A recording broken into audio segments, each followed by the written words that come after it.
Chapter 24. The Secret Cave. The sun had nearly reached the meridian, and his scorching rays fell full on the rocks, which seemed themselves sensible of the heat. Thousands of grasshoppers hidden in the bushes chirped with a monotonous and dull note. The leaves of the myrtle and olive trees waved and rustled in the wind. At every step that Edmund took, he disturbed the lizards glittering with the hues of the emerald. Afar off, he saw the wild goats bounding from crag to crag. In a word, the island was inhabited, yet Edmund felt himself alone, guided by the hand of God. He felt an indescribable sensation, somewhat akin to dread, that dread of the daylight, which even in the desert makes us fear we are watched and observed.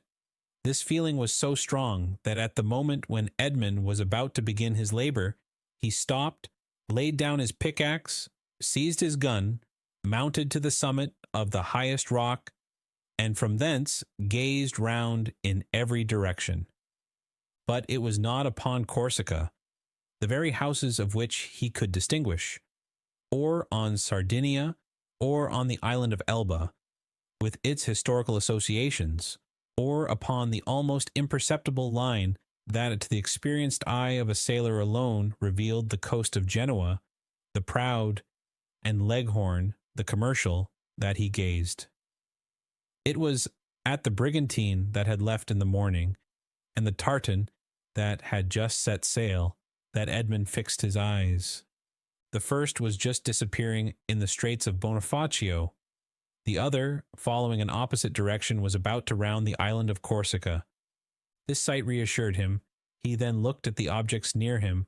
He saw that he was on the highest point of the island, a statue on this vast pedestal of granite, nothing human appearing in sight, while the blue ocean beat against the base of the island and covered it with a fringe of foam.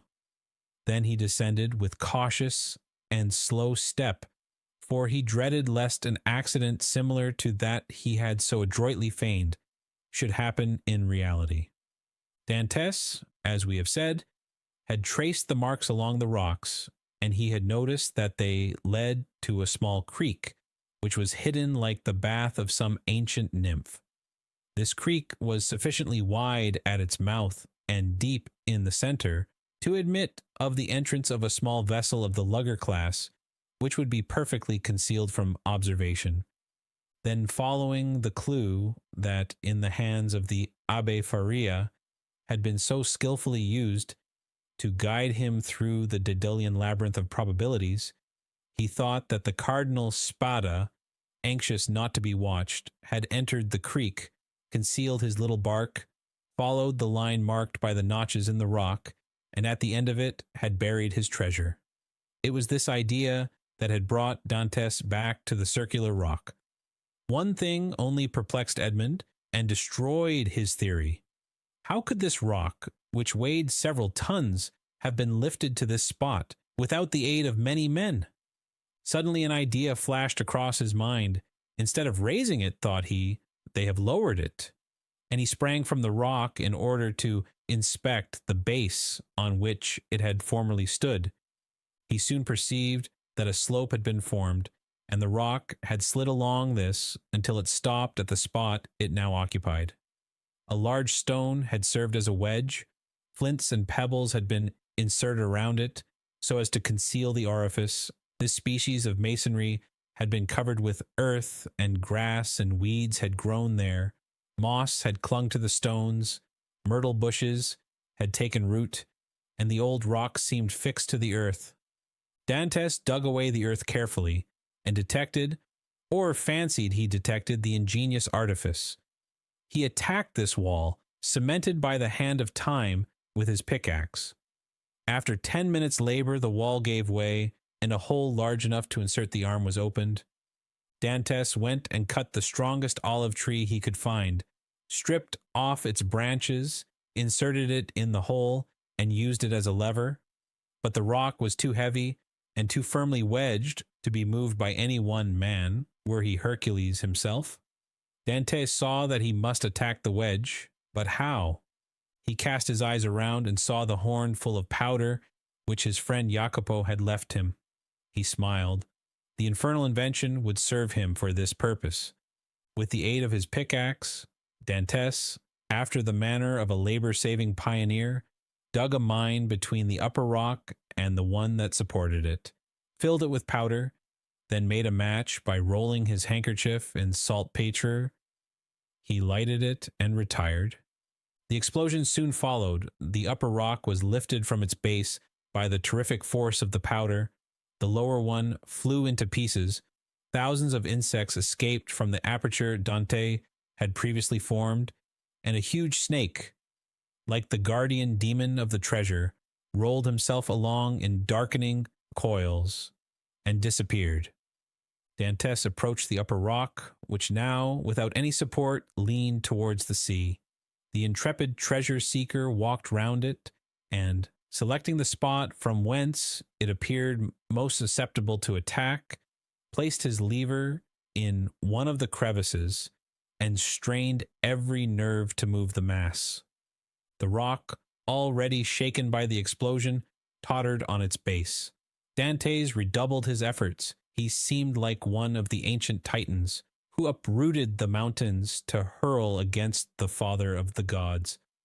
The rock yielded, rolled over, bounded from point to point, and finally disappeared in the ocean. On the spot it had occupied was a circular space, exposing an iron ring let into a square flagstone. Dantes uttered a cry of joy and surprise. Never had a first attempt been crowned with more perfect success. He would fain have continued, but his knees trembled, and his heart beat so violently, and his sight became so dim that he was forced to pause. This feeling lasted but for a moment. Edmund inserted his lever in the ring and exerted all his strength. The flagstone yielded and disclosed steps that descended until they were lost in the obscurity of a subterraneous grotto. Anyone else would have rushed on with a cry of joy. Dantes turned pale, hesitated, and reflected. "Come," said he to himself, "be a man. I am accustomed to adversity. I must not be cast down by the discovery that I have been deceived. What, then, would be the use of all I have suffered? The heart breaks when, after having been elated by flattering hopes, it sees all its illusions destroyed. Faria has dreamed this. The Cardinal Spada buried no treasure here. Perhaps he never came here, or, if he did, Cesar Borgia, the intrepid adventurer, the stealthy and indefatigable plunderer, has followed him, discovered his traces, pursued them as I have done, raised the stone, and descending before me has left me nothing." He remained motionless and pensive, his eyes fixed on the gloomy aperture that was open at his feet. "Now that I expect nothing, now that I no longer entertain the slightest hopes, the end of this adventure becomes simply a matter of curiosity." And he remained again motionless and thoughtful. Yes, this is an adventure, worthy a place in the varied career of that royal bandit. This fabulous event formed but a link in a long chain of marvels. Yes, Borgia has been here, a torch in one hand, a sword in the other, and within 20 paces at the foot of this rock, perhaps 2 guards kept watch on land and sea, while their master descended, as I am about to descend, dispelling the darkness before his awe-inspiring progress. "But what was the fate of the guards who thus possessed his secret?" asked Dantes of himself. "The fate," replied he, smiling, "of those who buried Alaric and were interred with the corpse." Yet, had he come, thought Dantes, he would have found the treasure, and Borgia, he who compared Italy to an artichoke, which he could devour leaf by leaf, knew too well the value of time to waste it in replacing this rock. "I will go down." Then he descended, a smile on his lips, and murmuring that last word of human philosophy, "Perhaps." But instead of the darkness and the thick and mephitic atmosphere he had expected to find, Dantes saw a dim and bluish light, which, as well as the air, entered not merely by the aperture he had just formed, but by the interstices and crevices of the rock which were visible from without, and through which he could distinguish the blue sky and the waving branches of the evergreen oaks, and the tendrils of the creepers that grew from the rocks. After having stood a few minutes in the cavern, the atmosphere of which was rather warm than damp, Dante's eye, habituated as it was to darkness, could pierce even to the remotest angles of the cavern, which was of granite that sparkled like diamonds. "Alas," said Edmund, smiling, "these are the treasures the cardinal has left." And the good abbé, seeing in a dream these glittering walls, has indulged in fallacious hopes. But he called to mind the words of the will, which he knew by heart. In the farthest angle of the second opening, said the cardinal's will, he had only found the first grotto. He had now to seek the second. Dantes continued his search. He reflected that this second grotto must penetrate deeper into the island.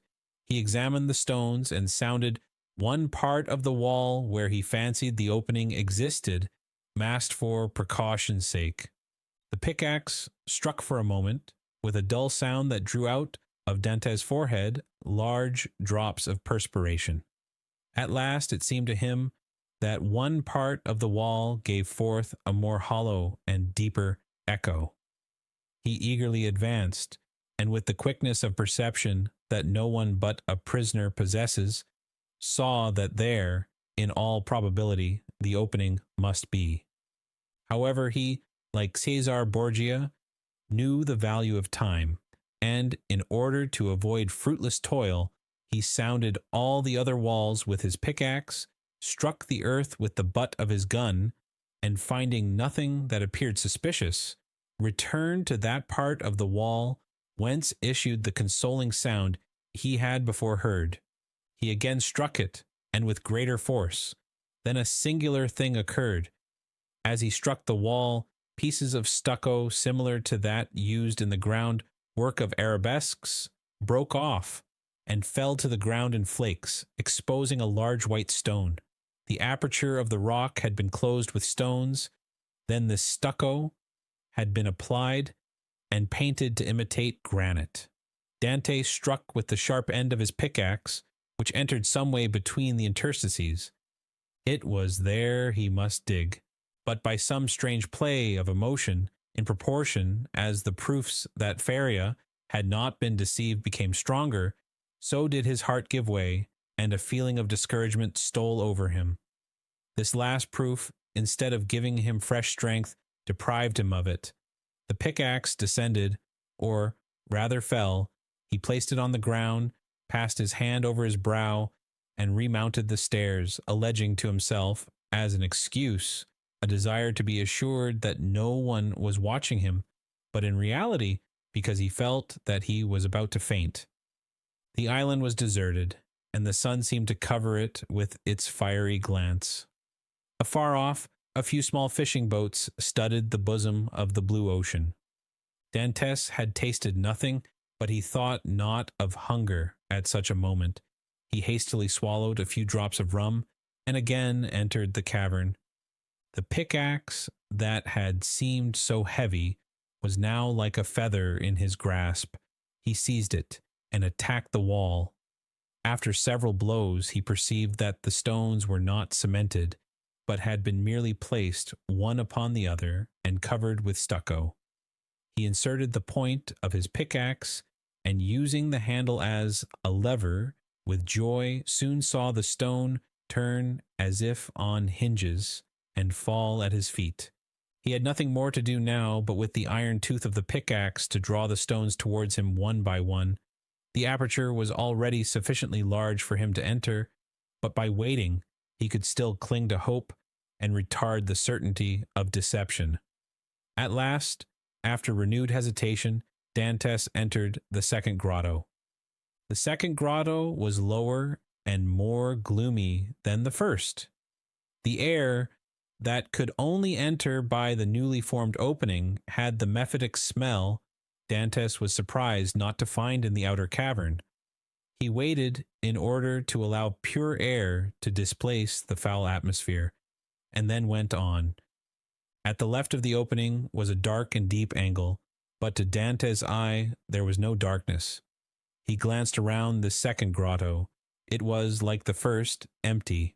The treasure, if it existed, was buried in this corner. The time had at length arrived, 2 feet of earth removed, and Dante's fate would be decided.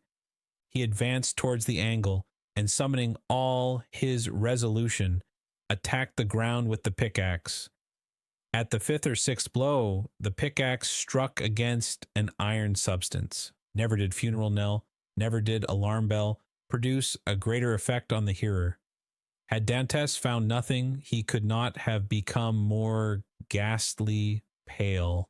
He again struck his pickaxe into the earth and encountered the same resistance, but not the same sound. It is a casket of wood bound with iron, thought he. At this moment a shadow passed rapidly before the opening. Dantes seized his gun, sprang through the opening, and mounted the stair. A wild goat had passed before the mouth of the cave and was feeding at a little distance. This would have been a favorable occasion to secure his dinner, but Dantes feared lest the report of his gun should attract attention. He thought a moment, cut a branch of a resinous tree, lighted it at the fire at which the smugglers had prepared their breakfast, and descended with this torch. He wished to see everything. He approached the hole he had dug, and now, with the aid of the torch, saw that his pickaxe had in reality struck against iron and wood. He planted his torch in the ground and resumed his labor. In an instant, a space 3 feet long by 2 feet broad was cleared, and Dantes could see an oaken coffer bound with cut steel. In the middle of the lid, he saw engraved on a silver plate, which was still untarnished, the arms of the Spada family, a sword on pale, on an oval shield like all the Italian armorial bearings, and surmounted by a cardinal's hat. Dantes easily recognized them. Faria had so often drawn them for him. There was no longer any doubt. The treasure was there. No one would have been at such pains to conceal an empty casket. In an instant he had cleared every obstacle away, and he saw successively the lock, placed between 2 padlocks and the 2 handles at each end, all carved as things were carved at that epoch, when art rendered the commonest metals precious. Dante seized the handles and strove to lift the coffer. It was impossible. He sought to open it. Lock and padlock were fastened. These faithful guardians seemed unwilling to surrender their trust. Dantes inserted the sharp end of the pickaxe between the coffer and the lid, and pressing with all his force on the handle, burst open the fastenings. The hinges yielded in their turn and fell, still holding in their grasp fragments of the wood, and the chest was open. Edmund was seized with vertigo. He cocked his gun and laid it beside him. He then closed his eyes as children do in order that they may see in the resplendent night of their own imagination more stars than are visible in the firmament. Then he reopened them and stood motionless with amazement. 3 compartments divided the coffer. In the first, blazed piles of golden coin. In the second were ranged bars of unpolished gold, which possessed nothing attractive save their value. In the third, Edmund grasped handfuls of diamonds, pearls, and rubies, which, as they fell on one another, sounded like hail against glass. After having touched, felt, examined these treasures, Edmund rushed through the caverns like a man seized with frenzy. He leaped on a rock, from whence he could behold the sea. He was alone, alone with these countless, these unheard-of treasures. Was he awake, or was it but a dream? Was it a transient vision, or was he face to face with reality? He would fain have gazed upon his gold, and yet he had not strength enough. For an instant he leaned his head in his hands as if to prevent his senses from leaving him, and then rushed madly about the rocks of Monte Cristo.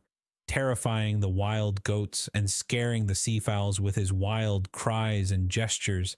Then he returned, and, still unable to believe the evidence of his senses, rushed into the grotto and found himself before this mine of gold and jewels. This time he fell on his knees and, clasping his hands convulsively, uttered a prayer intelligible to God alone. He soon became calmer and more happy, for only now did he begin to realize his felicity. He then set himself to work to count his fortune. There were 1,000 ingots of gold, each weighing from 2 to 3 pounds.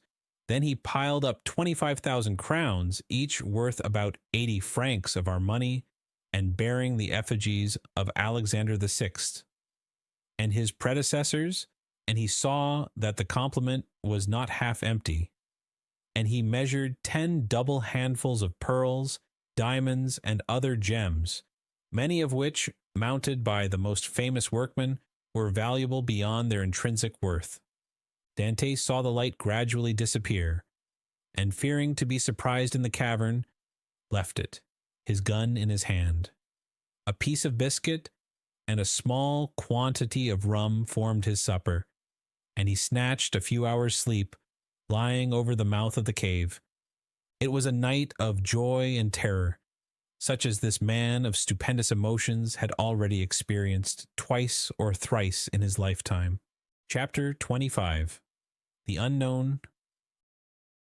Day, for which Dantes had so eagerly and impatiently waited with open eyes, again dawned. With the first light, Dantes resumed his search. Again he climbed the rocky height he had ascended the previous evening, and strained his view to catch every peculiarity of the landscape, but it wore the same wild barren aspect when seen by the rays of the morning sun, which it had done when surveyed by the fading glimmer of eve. Descending into the grotto, he lifted the stone, filled his pockets with gems, put the box together as well, and securely as he could, sprinkled fresh sand over the spot from which it had been taken, and then carefully trod down the earth to give it everywhere a uniform appearance.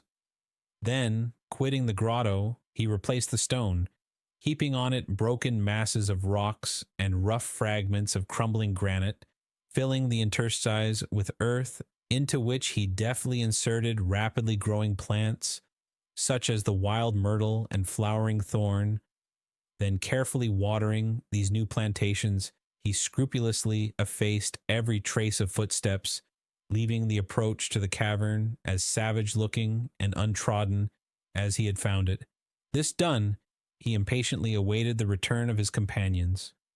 To wait at Monte Cristo for the purpose of watching like a dragon over the almost incalculable riches that had thus fallen into his possession, satisfied not the cravings of his heart, which yearned to return to dwell among mankind, and to assume the rank, power, and influence which are always accorded to wealth, that first and greatest of all the forces within the grasp of man.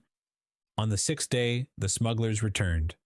From a distance, Dantes recognized the rig and handling of La Jeune Amélie, and dragging himself with affected difficulty towards the landing place, he met his companions with an assurance that, although considerably better than when they quitted him, he still suffered acutely from his late accident. He then inquired how they had fared in their trip.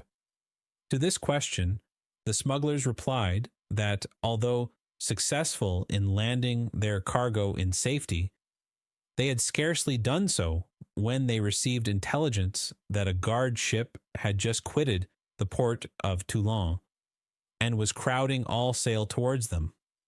This obliged them to make all the speed they could to evade the enemy, when they could but lament the absence of Dantes, whose superior skill in the management of a vessel would have availed them so materially. In fact, the pursuing vessel had almost overtaken them when, fortunately, night came on and enabled them to double the Cape of Corsica, and so elude all further pursuit.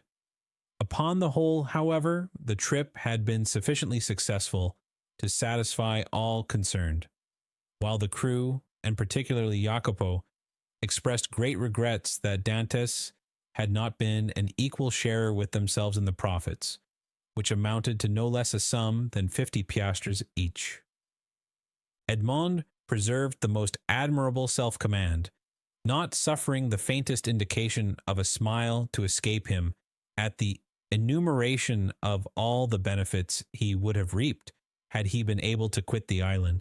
But as La Jeune Amélie had merely come to Monte Cristo to fetch him away, he embarked that same evening and proceeded with the captain to Leghorn.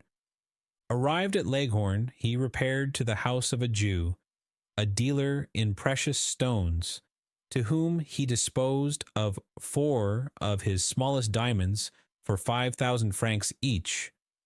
Dantes half feared that such valuable jewels in the hands of a poor sailor like himself might excite suspicion, but the cunning purchaser asked no troublesome questions concerning a bargain by which he gained a round profit of at least 80%.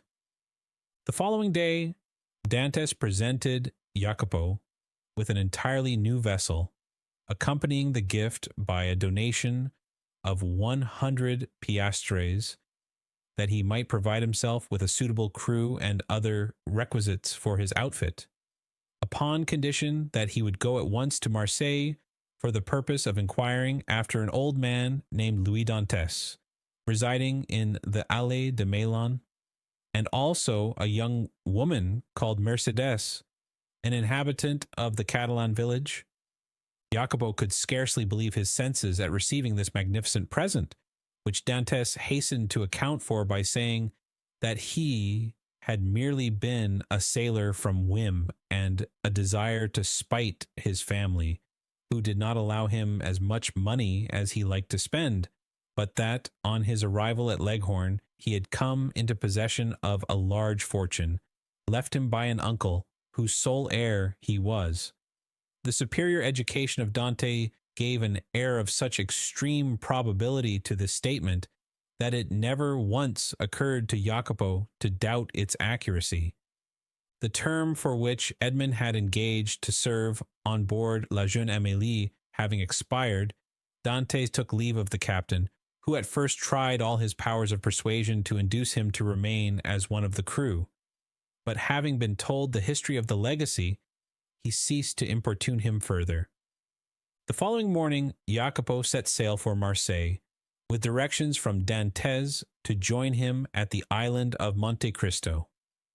Having seen Jacopo fairly out of the harbor, Dantes proceeded to make his final adieus on board La Jeune Amélie, distributing so liberal a gratuity among her crew as to secure for him the good wishes of all, and expressions of cordial interest in all that concerned him. To the captain he promised to write when he had made up his mind as to his future plans. Then Dante departed for Genoa. At the moment of his arrival, a small yacht was under trial in the bay.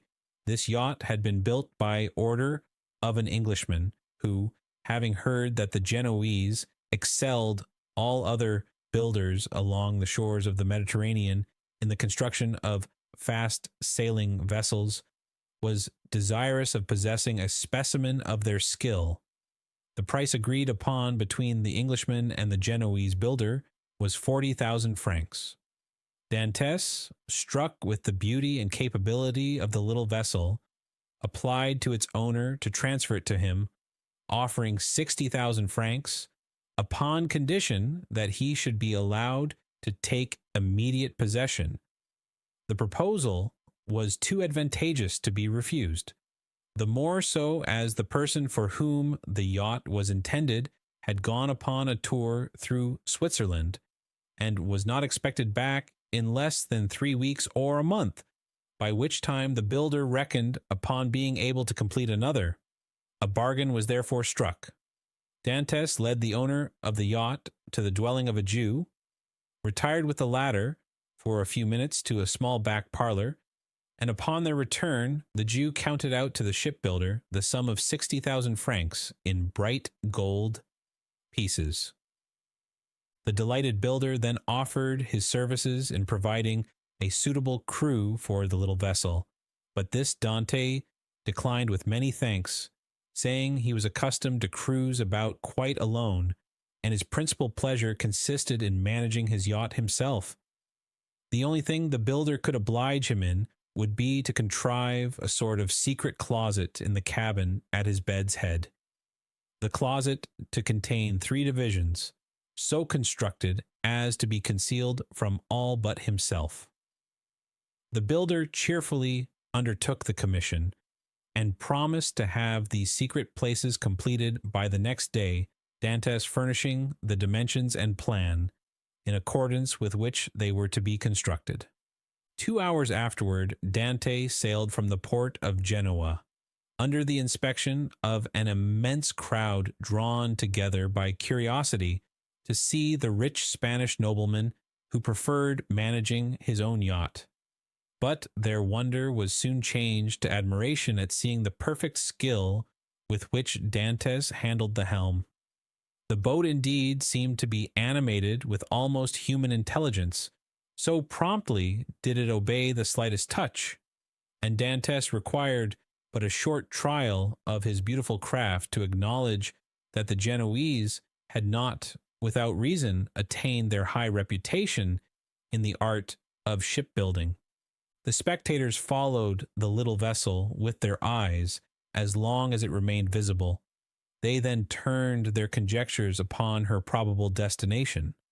Some insisted she was making for Corsica, others the island of Elba. Bets were offered to any amount that she was bound for Spain, while Africa was positively reported by many persons as her intended course, but no one thought of Monte Cristo. Yet thither it was that Dantes guided his vessel, and at Monte Cristo he arrived at the close of the 2nd day. His boat had proved herself a first-class sailor, and had come the distance from Genoa in 35 hours. Dantes had carefully noted the general appearance of the shore, and, instead of landing at the usual place, he dropped anchor in the little creek. The island was utterly deserted, and bore no evidence of having been visited since he went away. His treasure was just as he had left it. Early on the following morning, he commenced the removal of his riches, and ere nightfall, the whole of his immense wealth was safely deposited in the compartments of the secret locker. A week passed by.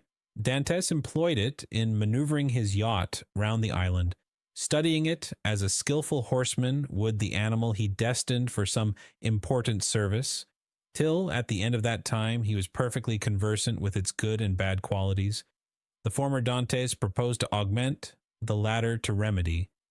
Upon the 8th day he discerned a small vessel under full sail approaching Monte Cristo. As it drew near, he recognized it as the boat he had given to Jacopo. He immediately signaled it. His signal was returned, and in 2 hours afterwards the newcomer lay at anchor beside the yacht. A mournful answer awaited each of Edmund's eager inquiries as to the information Jacopo had obtained. Old Dantes was dead, and Mercedes had disappeared. Dantes listened to these melancholy tidings with outward calmness, but leaping lightly ashore, he signified his desire to be quite alone. In a couple of hours he returned. 2 of the men from Jacopo's boat came on board the yacht to assist in navigating it, and he gave orders that she should be steered direct to Marseille. For his father's death he was in some manner prepared, but he knew not how to account for the mysterious disappearance of Mercedes. Without divulging his secret, Dantes could not give sufficiently clear instructions to an agent. There were, besides, other particulars he was desirous of ascertaining, and those were of a nature he alone could investigate in a manner satisfactory to himself. His looking-glass had assured him, during his stay at Leghorn, that he ran no risk of recognition. Moreover, he had now the means of adopting any disguise he thought proper. One fine morning, then, his yacht, followed by the little fishing boat, boldly entered the port of Marseille, and anchored exactly opposite the spot from whence, on the never-to-be-forgotten night of his departure for the Château d'If, He had been put on board the boat destined to convey him thither. Still, Dante could not view without a shudder the approach of a gendarme who accompanied the officers deputed to demand his bill of health ere the yacht was permitted to hold communication with the shore. But with that perfect self-possession he had acquired during his acquaintance with Faria, Dantes coolly presented an English passport he had obtained from Leghorn, and as this gave him a standing which a French passport would not have afforded, he was informed that there existed no obstacle to his immediate debarkation. The first person to attract the attention of Dantes as he landed on the Canebière was one of the crew belonging to the Farran. Edmund welcomed the meeting with this fellow, who had been one of his own sailors, as a sure means of testing the extent of the change which time had worked in his own appearance. Going straight towards him, he propounded a variety of questions on different subjects, carefully watching the man's countenance as he did so.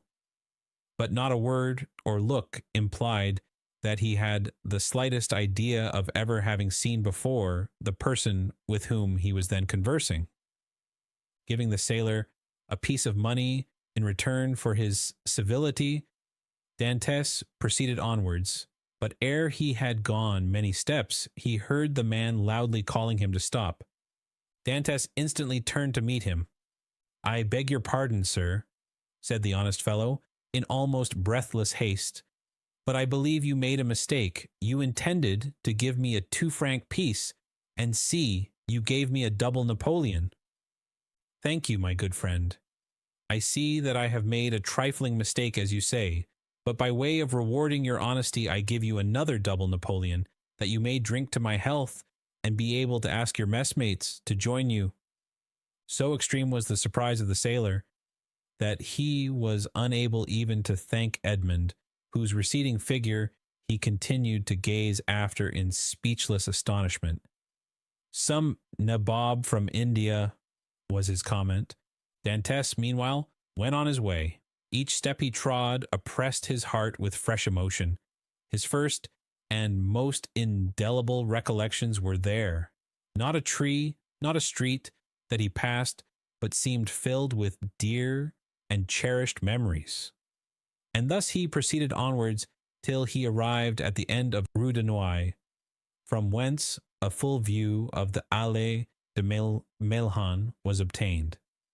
At this spot, so pregnant with fond and filial remembrances, his heart beat almost to bursting, his knees tottered under him, a mist floated over his sight, and had he not clung for support to one of the trees, he would inevitably have fallen to the ground and been crushed beneath the many vehicles continually passing there. Recovering himself, however, he wiped the perspiration from his brows, and stopped not again till he found himself at the door of the house in which his father had lived.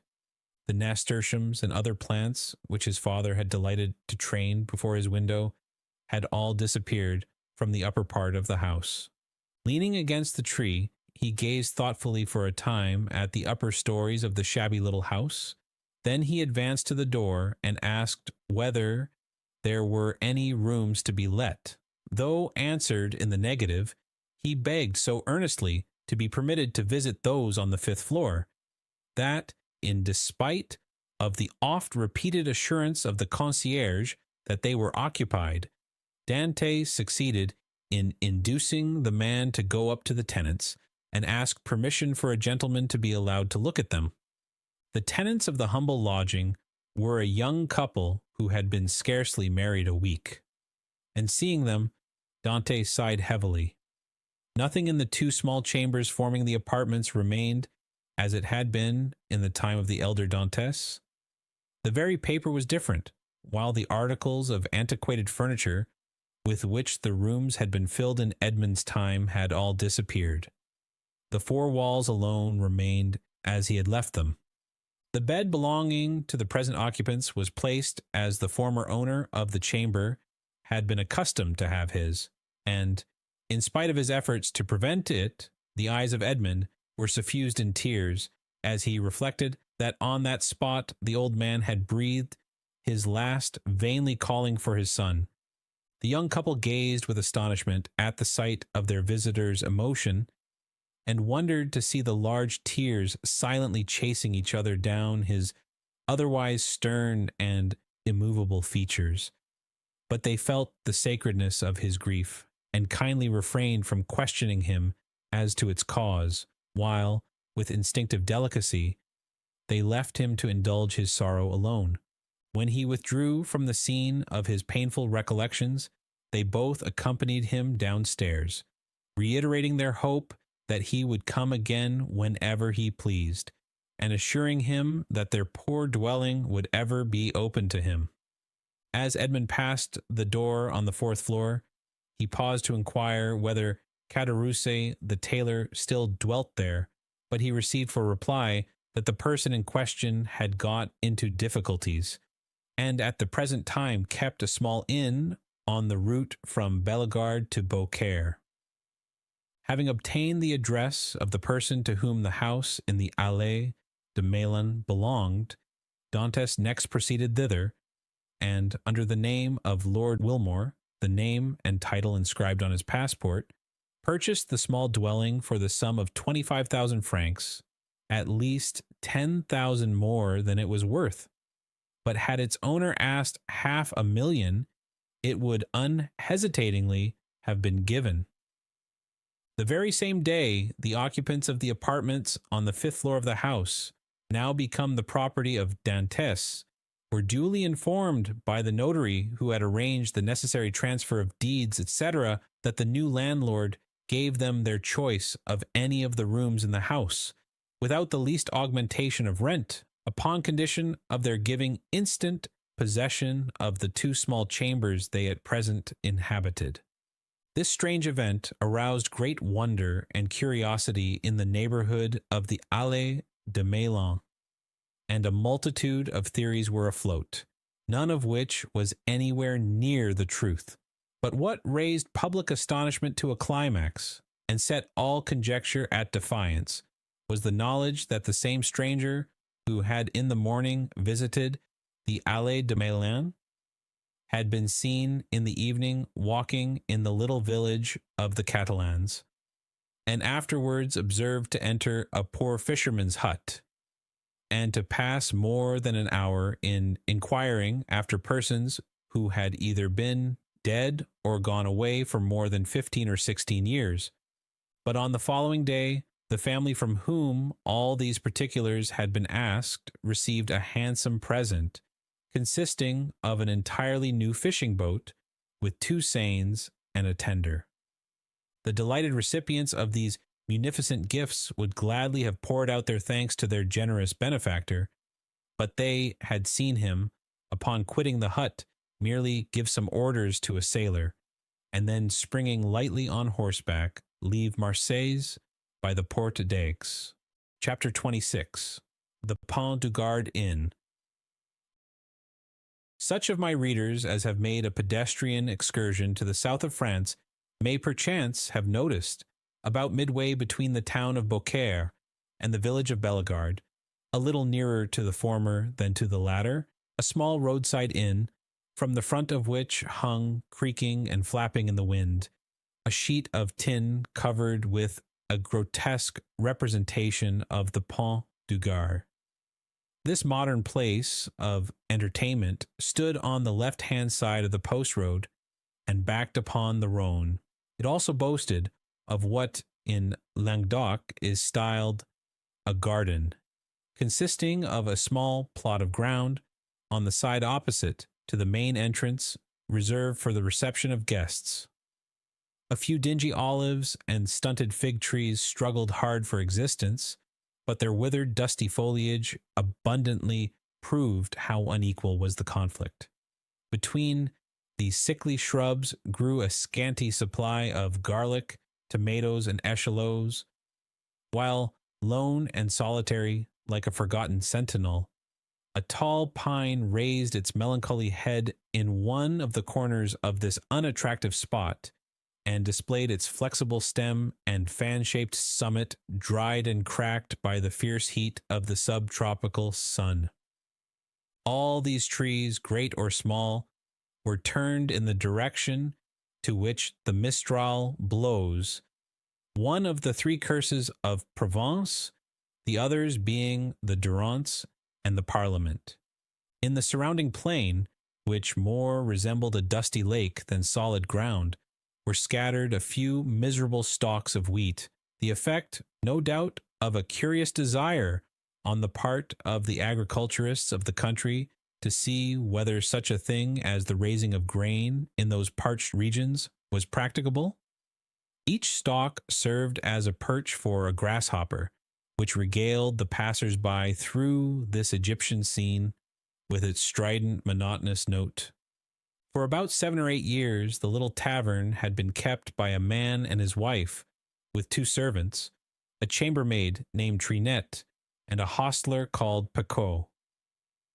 This small staff was quite equal to all the requirements, for a canal between Beaucaire and Aigues-Mortes had revolutionized transportation by substituting boats for the cart and the stagecoach, and, as though to add to the daily misery which this prosperous canal inflicted on the unfortunate innkeeper, whose utter ruin it was fast accomplishing, it was situated between the Rhone from which it had its source and the post road it had depleted, not 100 steps from the inn, of which we have given a brief but faithful description.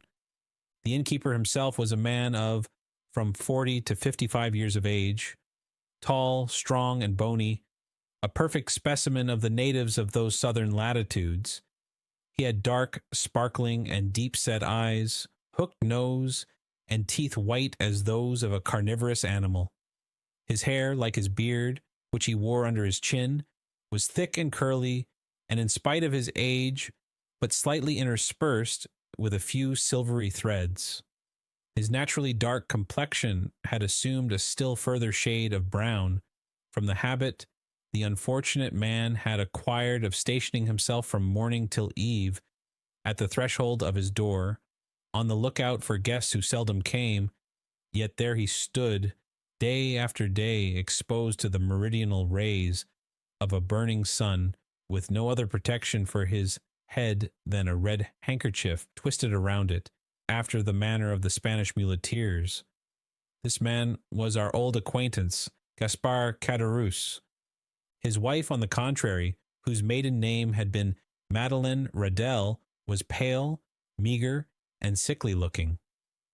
Born in the neighborhood of Arles, she had shared in the beauty for which its women are proverbial, but that beauty had gradually withered beneath the devastating influence of the slow fever so prevalent among dwellers by the ponds of Aigues-Mortes and the marshes of Camargue. She remained nearly always in her second-floor chamber, shivering in her chair, or stretched languid and feeble on her bed, while her husband kept his daily watch at the door, a duty he performed with so much the greater willingness, as it saved him the necessity of listening to the endless plaints and murmurs of his helpmate, who never saw him without breaking out into bitter invectives against fate, to all of which her husband would calmly return an unvarying reply in these philosophic words: "Hush, la carconte. It is God's pleasure that things should be so." The sobriquet of La Carconte had been bestowed on Madeleine Radel from the fact that she had been born in a village, so-called, situated between Salon and Lambesc, and as a custom existed among the inhabitants of that part of France where Caderousse lived of styling every person by some particular and distinctive appellation, her husband had bestowed on her the name of La Carconte in place of her sweet and euphonious name of Madeleine, which, in all probability, his rude guttural language would not have enabled him to pronounce. Still, let it not be supposed that amid this affected resignation to the will of Providence, the unfortunate innkeeper did not writhe under the double misery of seeing the hateful canal carry off his customers and his profits, and the daily infliction of his peevish partner's murmurs and lamentations. Like other dwellers in the South, he was a man of sober habits and moderate desires, but fond of external show, vain, and addicted to display. During the days of his prosperity, not a festivity took place without himself and wife being among the spectators. He dressed in the picturesque costume worn upon grand occasions by the inhabitants of the south of France, bearing equal resemblance to the style adopted both by the Catalans and Andalusians, while La Carconte displayed the charming fashion prevalent among the women of Arles, a mode of attire borrowed equally from Greece and Arabia, but, by degrees, watch chains, necklaces, party-colored scarves, embroidered bodices, velvet vests, elegantly worked stockings, striped gaiters, and silver buckles for the shoes all disappeared, and Gaspar Caderousse, unable to appear abroad in his pristine splendor, had given up any further participation in the pomps and vanities, both for himself and wife, although a bitter feeling of envious discontent filled his mind, as the sound of mirth and merry music from the joyous revelers reached even the miserable hostelry, to which he still clung more for the shelter than the profit it afforded. Caderousse, then, was, as usual, at his place of observation before the door, his eyes glancing listlessly from a piece of closely shaven grass, on which some fowls were industriously, though fruitlessly, endeavoring to turn up some grain or insect suited to their palate, to the deserted road which led away to the north and south, when he was aroused by the shrill voice of his wife, and grumbling to himself as he went, he mounted to her chamber, first taking care, however, to set the entrance door wide open as an invitation to any chance traveler who might be passing. At the moment Caderousse quitted his sentry-like watch before the door, the road on which he so eagerly strained his sight was void and lonely as a desert at midday. There it lay, stretching out into one interminable line of dust and sand, with its sides bordered by tall, meager trees, altogether presenting so uninviting an appearance that no one in his senses could have imagined that any traveler, at liberty to regulate his hours for journeying, would choose to expose himself in such a formidable Sahara. Nevertheless, had Caderousse but retained his post a few minutes longer, he might have caught a dim outline of something approaching from the direction of Bellegarde. As the moving object drew nearer, he would easily have perceived that it consisted of a man and horse, between whom the kindest and most amiable understanding appeared to exist.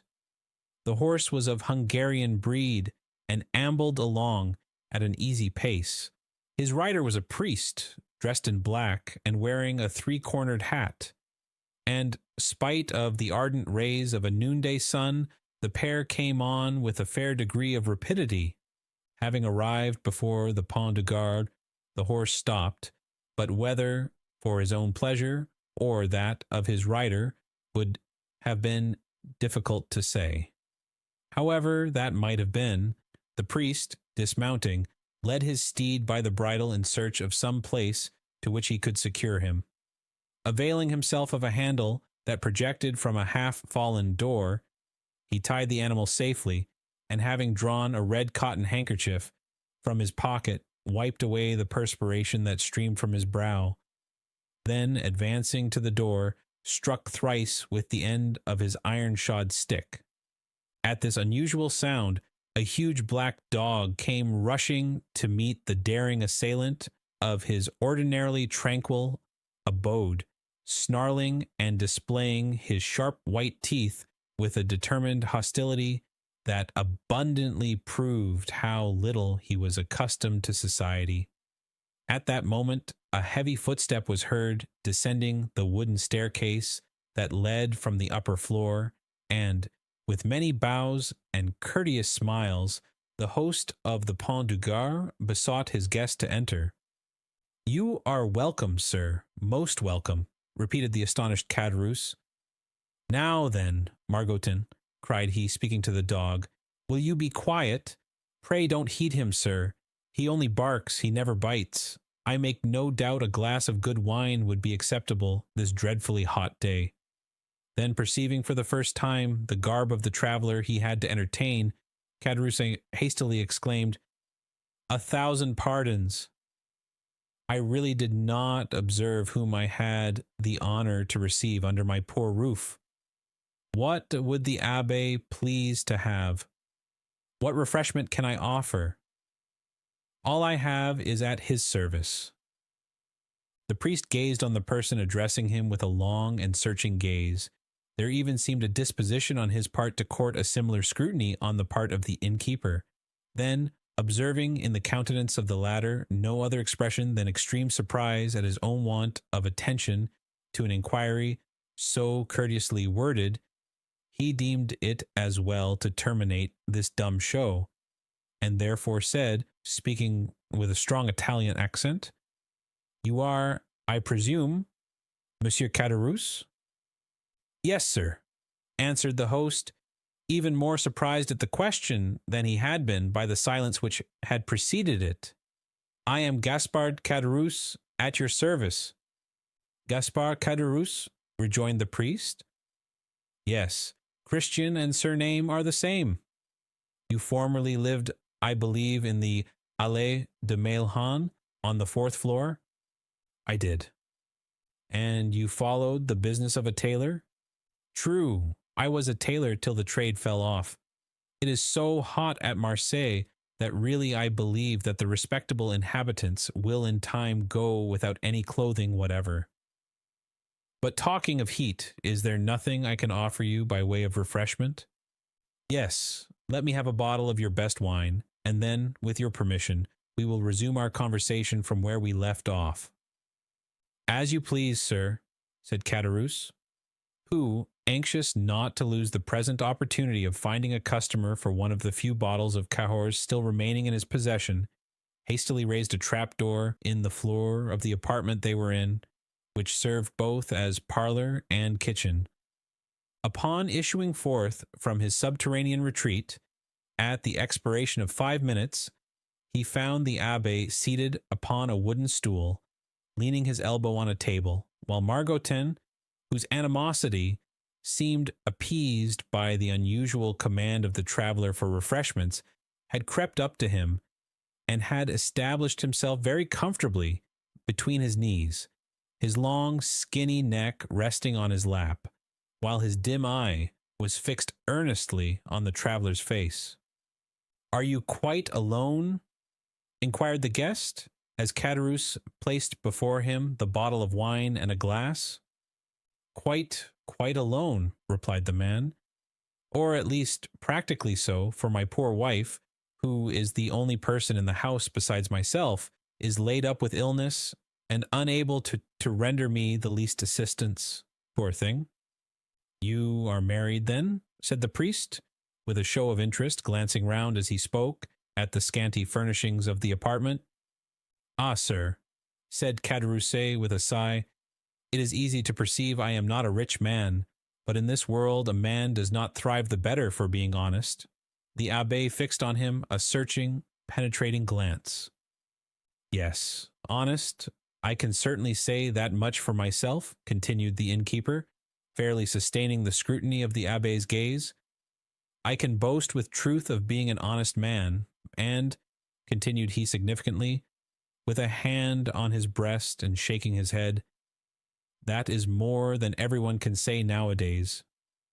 "So much the better for you, if what you assert be true," said the abbé, "for I am firmly persuaded that sooner or later the good will be rewarded and the wicked punished." "Such words as those belong to your profession," answered Caderousse, "and you do well to repeat them, but," added he, with a bitter expression of countenance, "one is free to believe them or not, as one pleases." "You are wrong to speak thus," said the abbé, "and perhaps I may, in my own person, be able to prove to you how completely You are in error. What mean you? Inquired Caderousse, with a look of surprise. In the first place, I must be satisfied that you are the person I am in search of. What proofs do you require? Did you, in the year 1814 or 1815, know anything of a young sailor named Dantes? Dantes? Did I know poor dear Edmond? Why, Edmond Dantes and myself were intimate friends, exclaimed Caderousse, whose countenance flushed darkly as he caught the penetrating gaze of the abbé fixed on him, while the clear, calm eye of the questioner seemed to dilate with feverish scrutiny. You remind me, said the priest, that the young man concerning whom I asked you was said to bear the name of Edmond. Said to bear the name, repeated Caderousse, becoming excited and eager. Why, he was so called as truly as I myself bore the appellation of Gaspard Caderousse.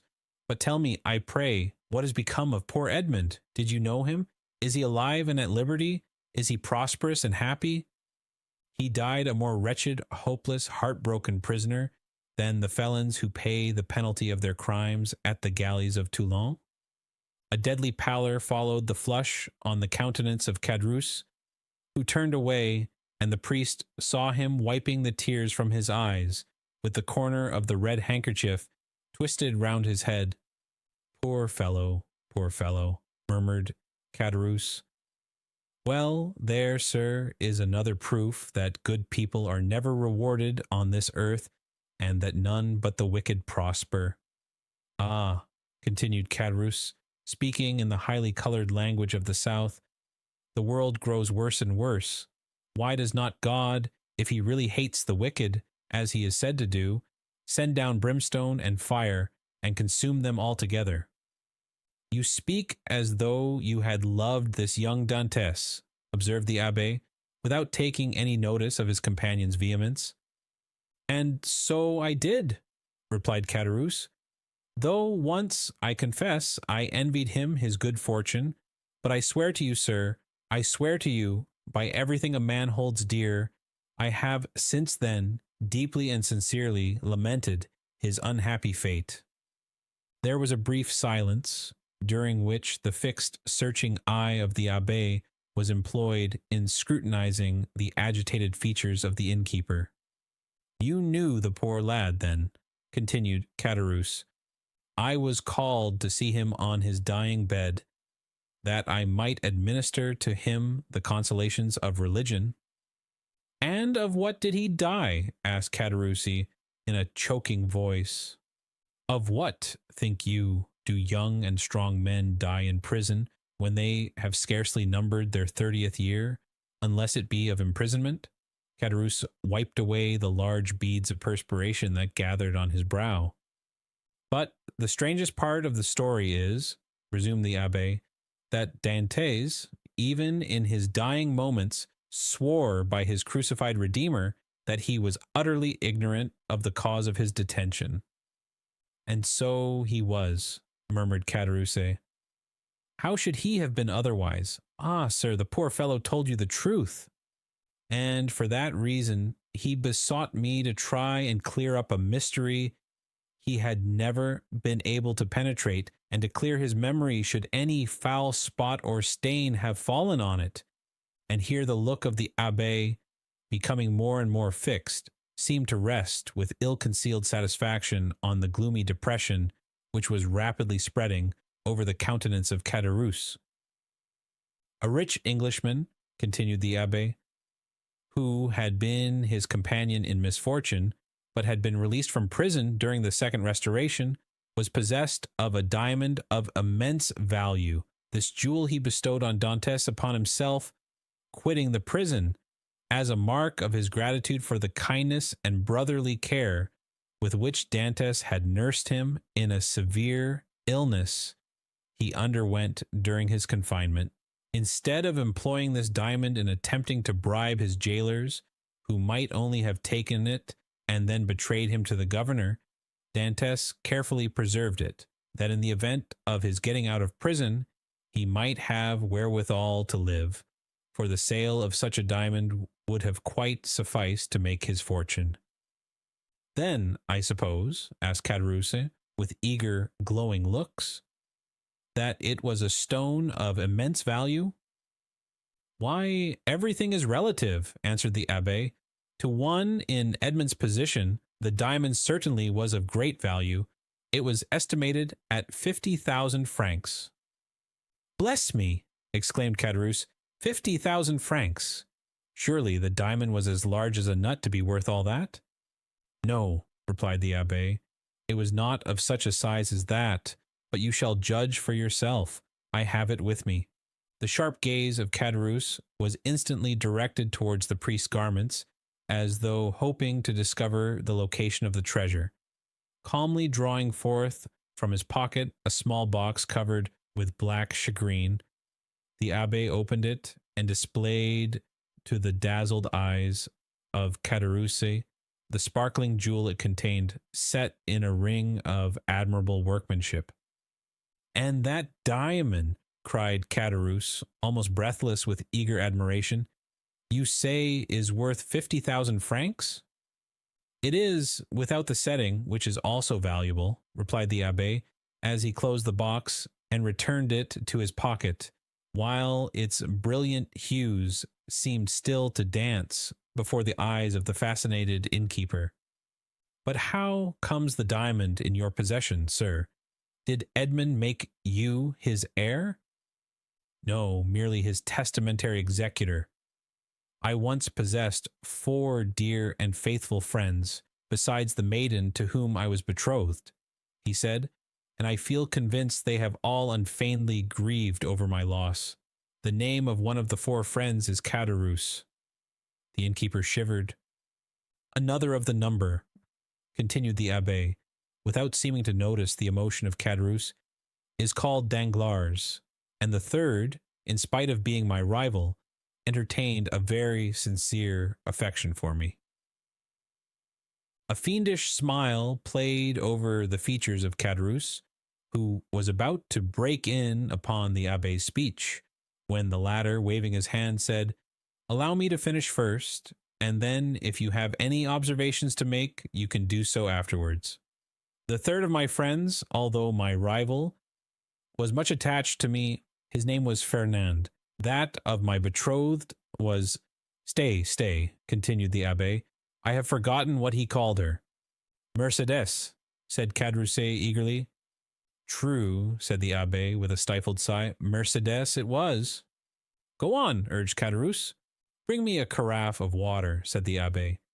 Caderousse quickly performed the stranger's bidding, and after pouring some into a glass and slowly swallowing its contents, the abbé, resuming his usual placidity of manner, said, as he placed his empty glass on the table, Where did we leave off? The name of Edmond's betrothed was Mercédès. To be sure. You will go to Marseille, said Dantès, for you understand, I repeat his words just as he uttered them. Do you understand? Perfectly. You will sell this diamond, you will divide the money into 5 equal parts, and give an equal portion to these good friends, the only persons who have loved me upon earth. But why into 5 parts? asked Caderousse. You only mentioned 4 persons. Because the 5th is dead, as I hear. The 5th sharer in Edmond's bequest was his own father.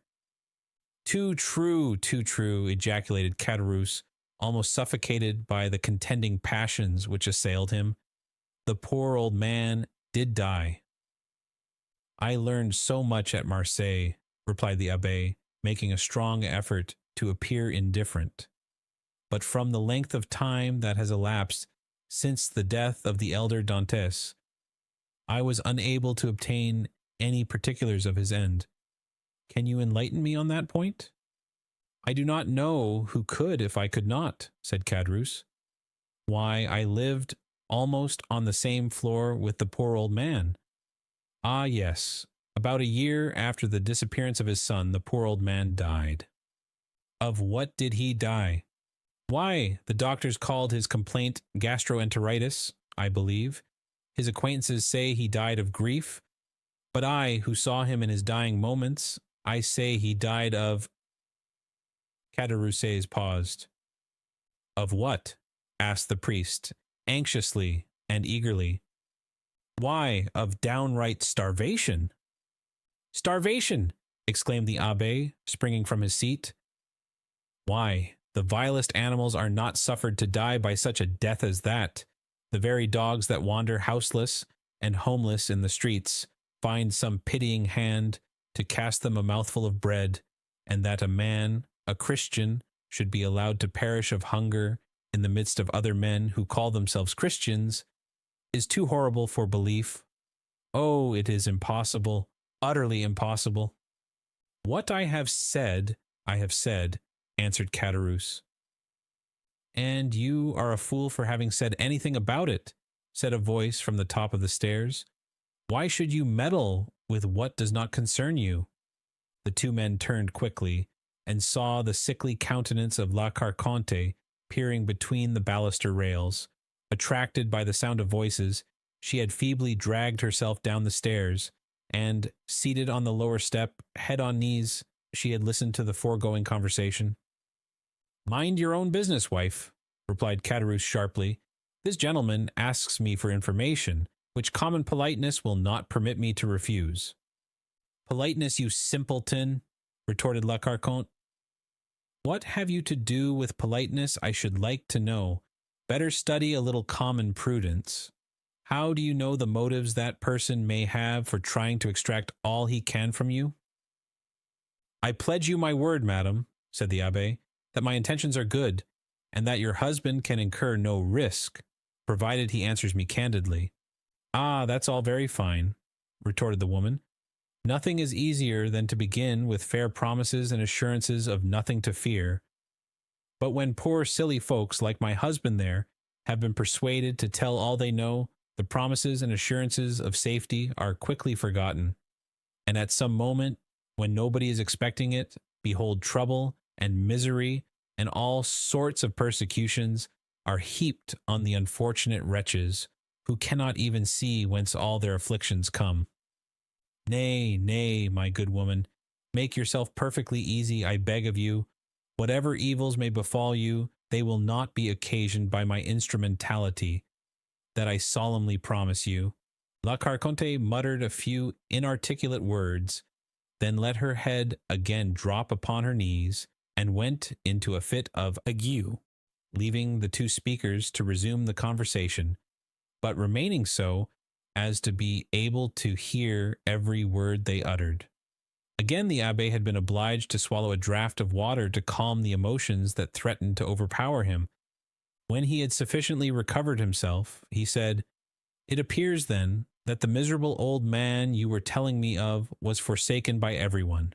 Surely, had not such been the case, he would not have perished by so dreadful a death. Why, he was not altogether forsaken, continued Caderousse, for Mercedes the Catalan and Monsieur Morel were very kind to him, but somehow the poor old man had contracted a profound hatred for Fernand, the very person, added Caderousse with a bitter smile, that you named just now as being one of Dantès' faithful and attached friends. And was he not so? Asked the abbé. Gaspard, murmured the woman from her seat on the stairs. Mind what you are saying?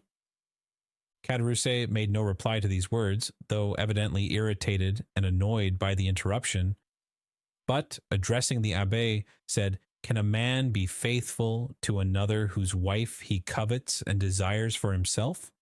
But Dantès was so honorable and true in his own nature that he believed everybody's professions of friendship.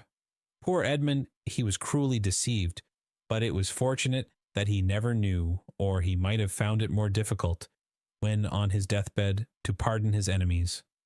And, whatever people may say, continued Caderousse, in his native language, which was not altogether devoid of rude poetry, I cannot help being more frightened at the idea of the malediction of the dead than the hatred of the living. Imbecile, exclaimed La Carconte. Do you, then, know in what manner Fernand injured Dantès? inquired the Abbé of Caderousse. Do I? No one better. Speak out then, say what it was. Gaspard, cried La Carconte, do as you will, you are master, but if you take my advice, you'll hold your tongue. Well, wife, replied Caderousse, I don't know, but what you're right. So you will say nothing? Asked the Abbé. Why, what good would it do? Asked Caderousse. If the poor lad were living, and came to me and begged that I would candidly tell which were his true and which his false friends, why, perhaps I should not hesitate. But you tell me he is no more, and therefore can have nothing to do with hatred or revenge, so let all such feeling be buried with him. You prefer, then, said the Abbé, that I should bestow on men you say are false and treacherous the reward intended for faithful friendship? That is true enough, returned Caderousse. You say truly, the gift of poor Edmond was not meant for such traitors as Fernand and Danglars. Besides, what would it be to them? No more than a drop of water in the ocean. Remember, chimed in La Carconte, those two could crush you at a single blow. How so? Inquired the Abbé. Are these persons, then, so rich and powerful? Do you not know their history? I do not. Pray relate it to me. Caderousse seemed to reflect for a few moments, then said, No, truly, it would take up too much time. Well, my good friend, returned the Abbé, in a tone that indicated utter indifference on his part, you are at liberty either to speak or be silent, just as you please. For my own part, I respect your scruples and admire your sentiments, so let the matter end. I shall do my duty as conscientiously as I can and fulfill my promise to the dying man. My first business will be to dispose of this diamond. So saying, the Abbé again drew the small box from his pocket, opened it, and contrived to hold it in such a light that a bright flash of brilliant hues passed before the dazzled gaze of Caderousse. Wife, wife, cried he in a hoarse voice, come here. Diamond, exclaimed La Carconte, rising and descending to the chamber with a tolerably firm step. What diamond are you talking about? Why, did you not hear all we said? Inquired Caderousse. It is a beautiful diamond left by poor Edmond Dantès to be sold, and the money divided between his father, Mercédès, his betrothed bride, Fernand Danglars, and myself. The jewel is worth at least 50,000 francs. Oh, what a magnificent jewel, cried the astonished woman. The fifth part of the profits from this stone belongs to us, then, does it not? Asked Caderousse. It does, replied the Abbé, with the addition of an equal division of that part intended for the elder Dantès, which I believe myself at liberty to divide equally with the 4 survivors. And why among us 4? Inquired Caderousse, as being the friends Edmond esteemed most faithful and devoted to him. I don't call those friends who betray and ruin you, murmured the wife in her turn, in a low muttering voice. Of course not, rejoined Caderousse quickly. No more do I, and that was what I was observing to this gentleman just now. I said I looked upon it as a sacrilegious profanation, to reward treachery, perhaps crime. Remember, answered the Abbé calmly, as he replaced the jewel and its case in the pocket of his cassock. It is your fault, not mine, that I do so. You will have the goodness to furnish me with the address of both Fernand and Danglars, in order that I may execute Edmond's last wishes. The agitation of Caderousse became extreme, and large drops of perspiration rolled from his heated brow. As he saw the Abbé rise from his seat and go towards the door, as though to ascertain if his horse were sufficiently refreshed to continue his journey, Caderousse and his wife exchanged looks of deep meaning. There, you see, wife, said the former, this splendid diamond might all be ours if we chose. Do you believe it? Why, surely a man of his holy profession would not deceive us. Well, replied La Carconte, do as you like. For my part, I wash my hands of the affair. So saying, she once more climbed the staircase leading to her chamber, her body convulsed with chills and her teeth rattling in her head, in spite of the intense heat of the weather. Arrived at the top stair, she turned round and called out in a warning tone to her husband, Gaspard, consider well what you are about to do. I have both reflected and decided, answered he.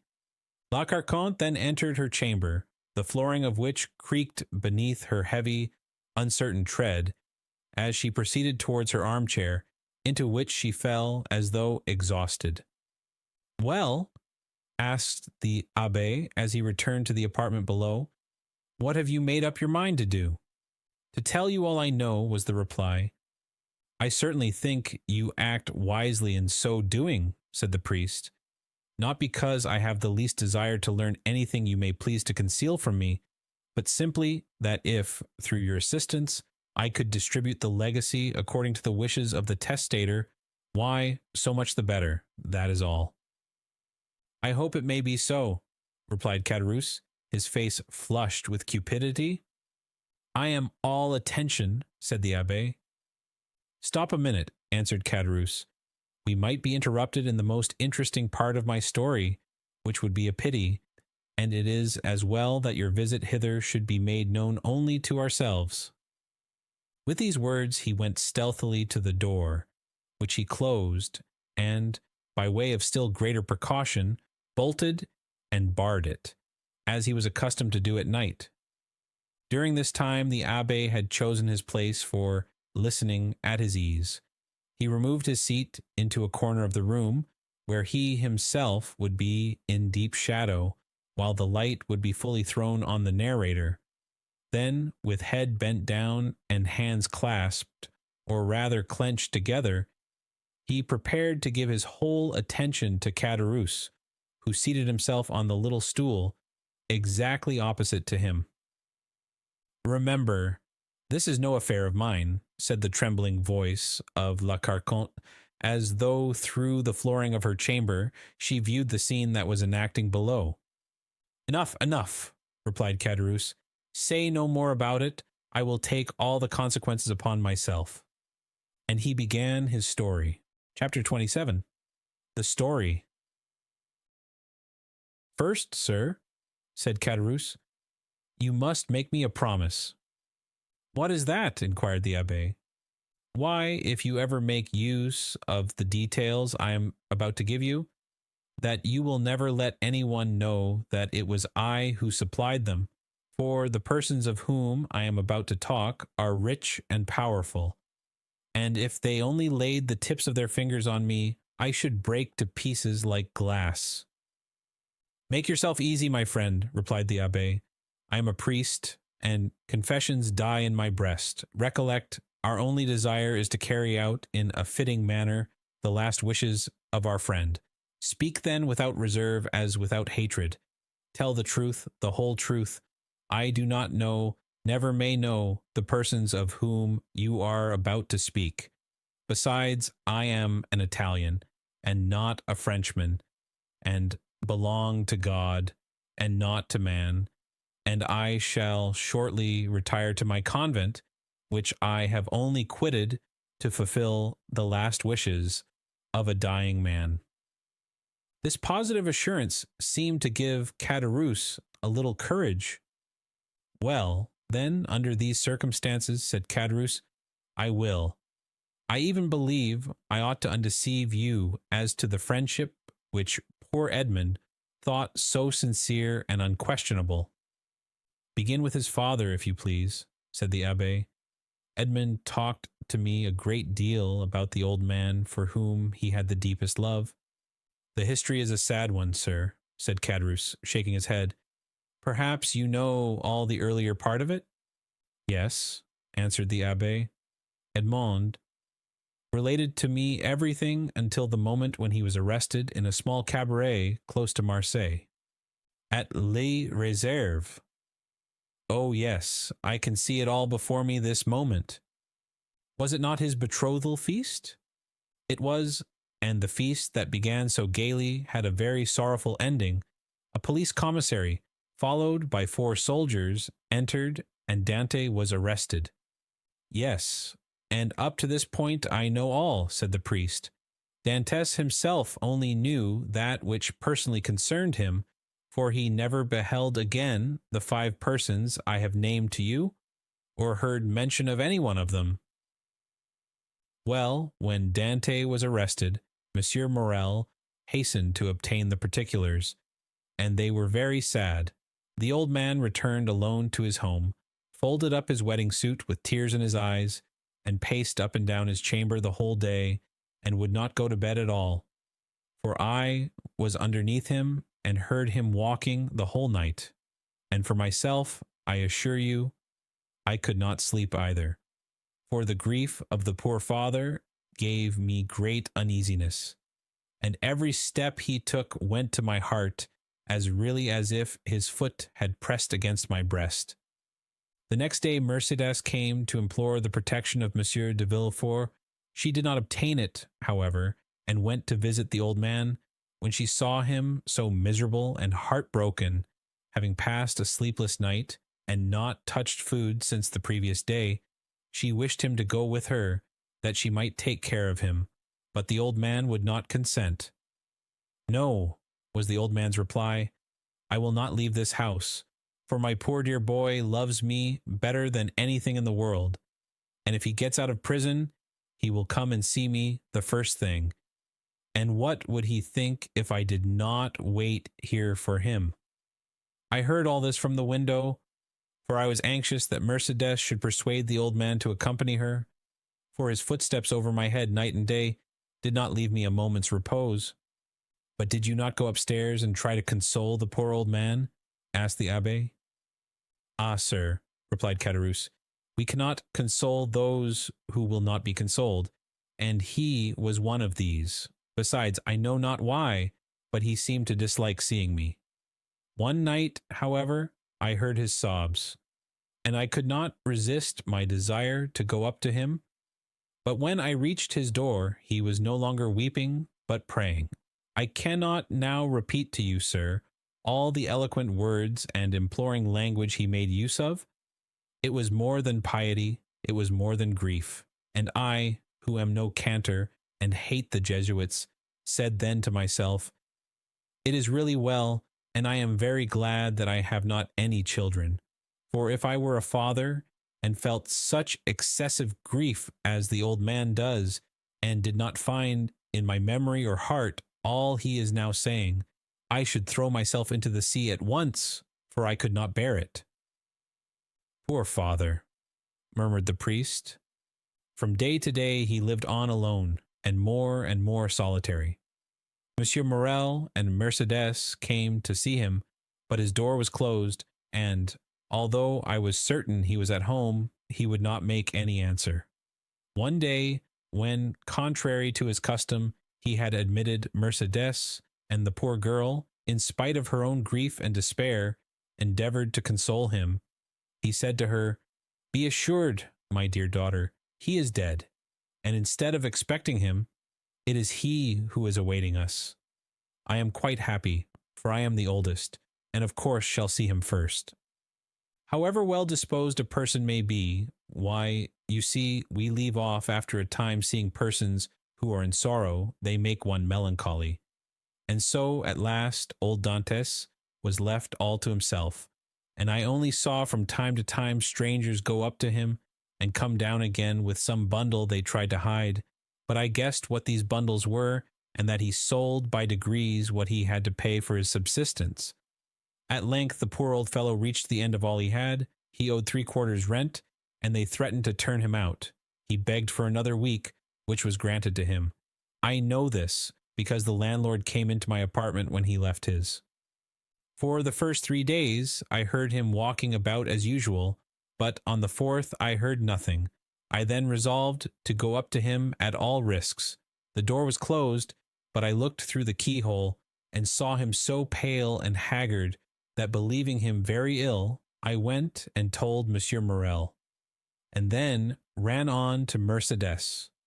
They both came immediately, Monsieur Morel bringing a doctor, and the doctor said it was inflammation of the bowels, and ordered him a limited diet. I was there too, and I never shall forget the old man's smile at this prescription. From that time he received all who came. He had an excuse for not eating any more. The doctor had put him on a diet. The abbé uttered a kind of groan. The story interests you, does it not, sir? Inquired Caderousse. Yes, replied the abbé. It is very affecting. Mercédès came again, and she found him so altered that she was even more anxious than before to have him taken to her own home. This was Monsieur Morel's wish also, who would fain have conveyed the old man against his consent, but the old man resisted, and cried so that they were actually frightened. Mercédès remained therefore by his bedside, and Monsieur Morel went away, making a sign to the Catalan that he had left his purse on the chimney-piece, but, availing himself of the doctor's order, the old man would not take any sustenance. At length, after 9 days of despair and fasting, the old man died, cursing those who had caused his misery, and saying to Mercédès, "If you ever see my Edmond again, tell him I die blessing him." The abbé rose from his chair, made 2 turns round the chamber, and pressed his trembling hand against his parched throat. "And you believe he died?" "Of hunger, sir, of hunger," said Caderousse. "I am as certain of it as that we two are Christians." The abbé, with a shaking hand, seized a glass of water that was standing by him half full, swallowed it at one gulp, and then resumed his seat with red eyes and pale cheeks.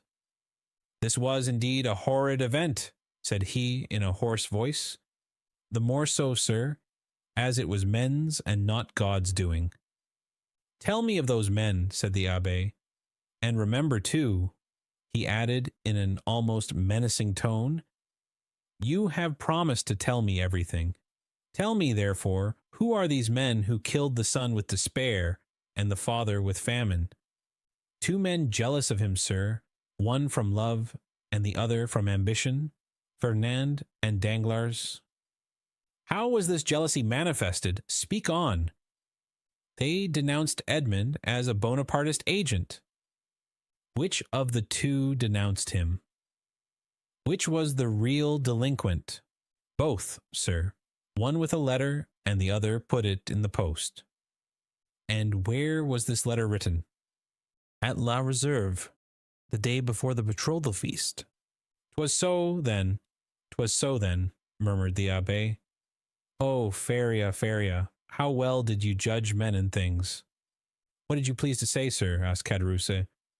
Nothing, replied the priest. "Go on."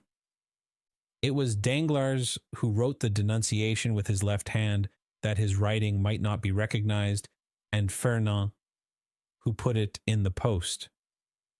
"But," exclaimed the abbé suddenly, "you were there yourself."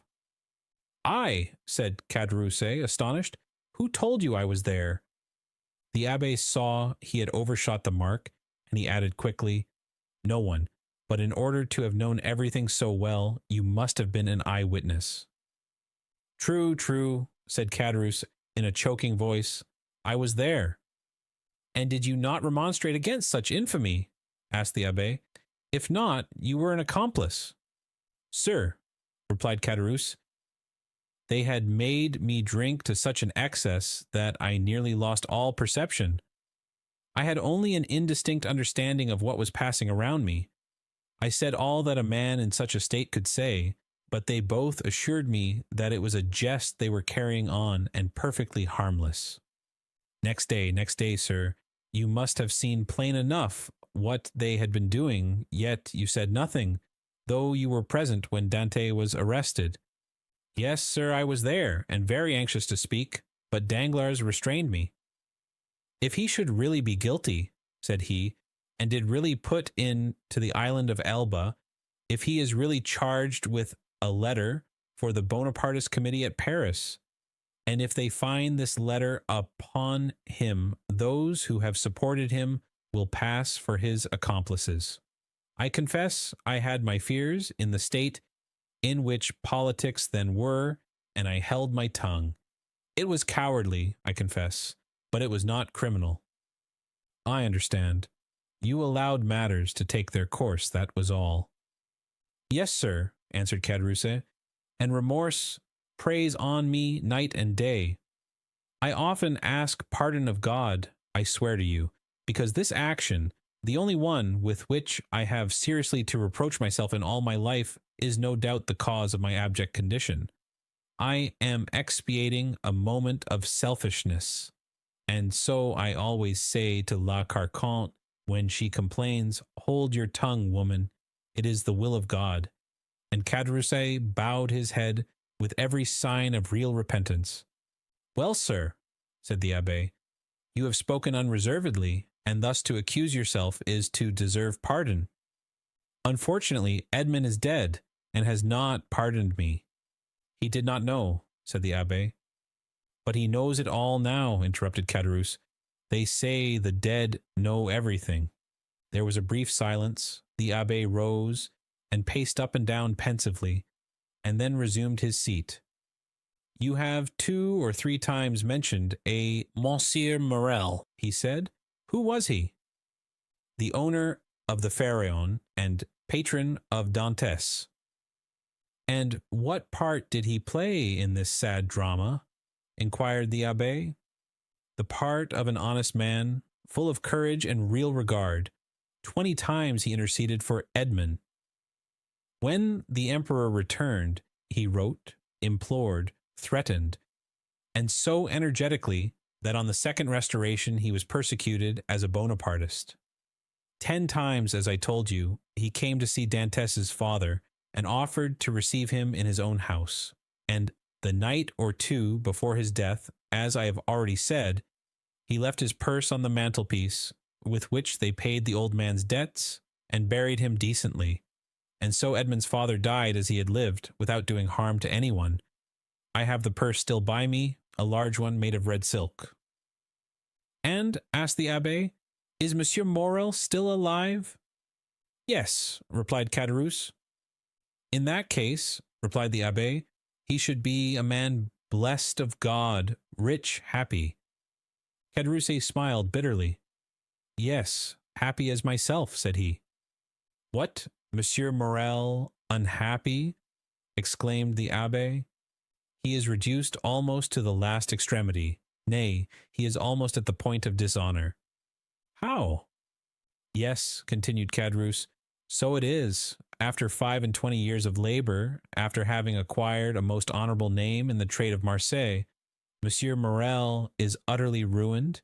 He has lost 5 ships in 2 years, has suffered by the bankruptcy of 3 large houses, and his only hope now is in that very Pharaon which poor Dantes commanded, and which is expected from the Indies with a cargo of cochineal and indigo.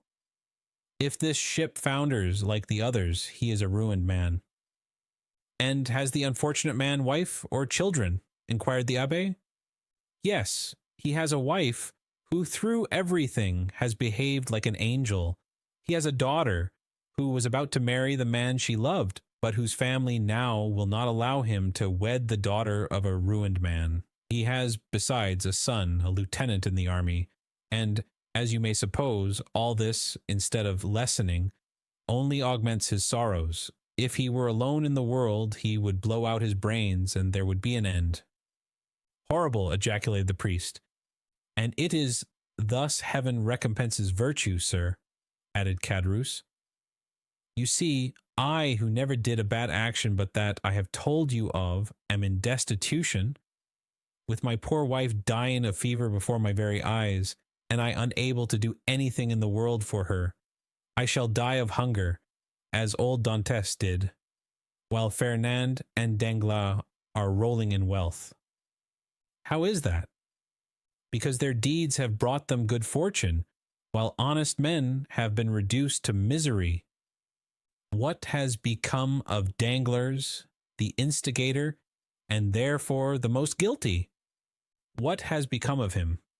Why, he left Marseilles, and was taken, on the recommendation of Monsieur Morel, who did not know his crime, as cashier into a Spanish bank. During the war with Spain, he was employed in the commissariat of the French army and made a fortune. Then, with that money, he speculated in the funds and trebled or quadrupled his capital. And having first married his banker's daughter, who left him a widower, he has married a second time a widow, a Madame de Nargonne, daughter of Monsieur de Servieux, the king's chamberlain, who is in high favor at court. He is a millionaire, and they have made him a baron. And now he is the Baron Danglars, with a fine residence in the Rue du Mont Blanc, with 10 horses in his stables, 6 footmen in his antechamber, and I know not how many millions in his strong box.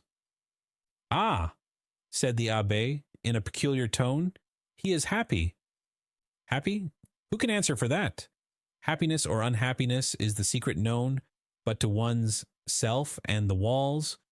Walls have ears but no tongue, but if a large fortune produces happiness, Danglars is happy.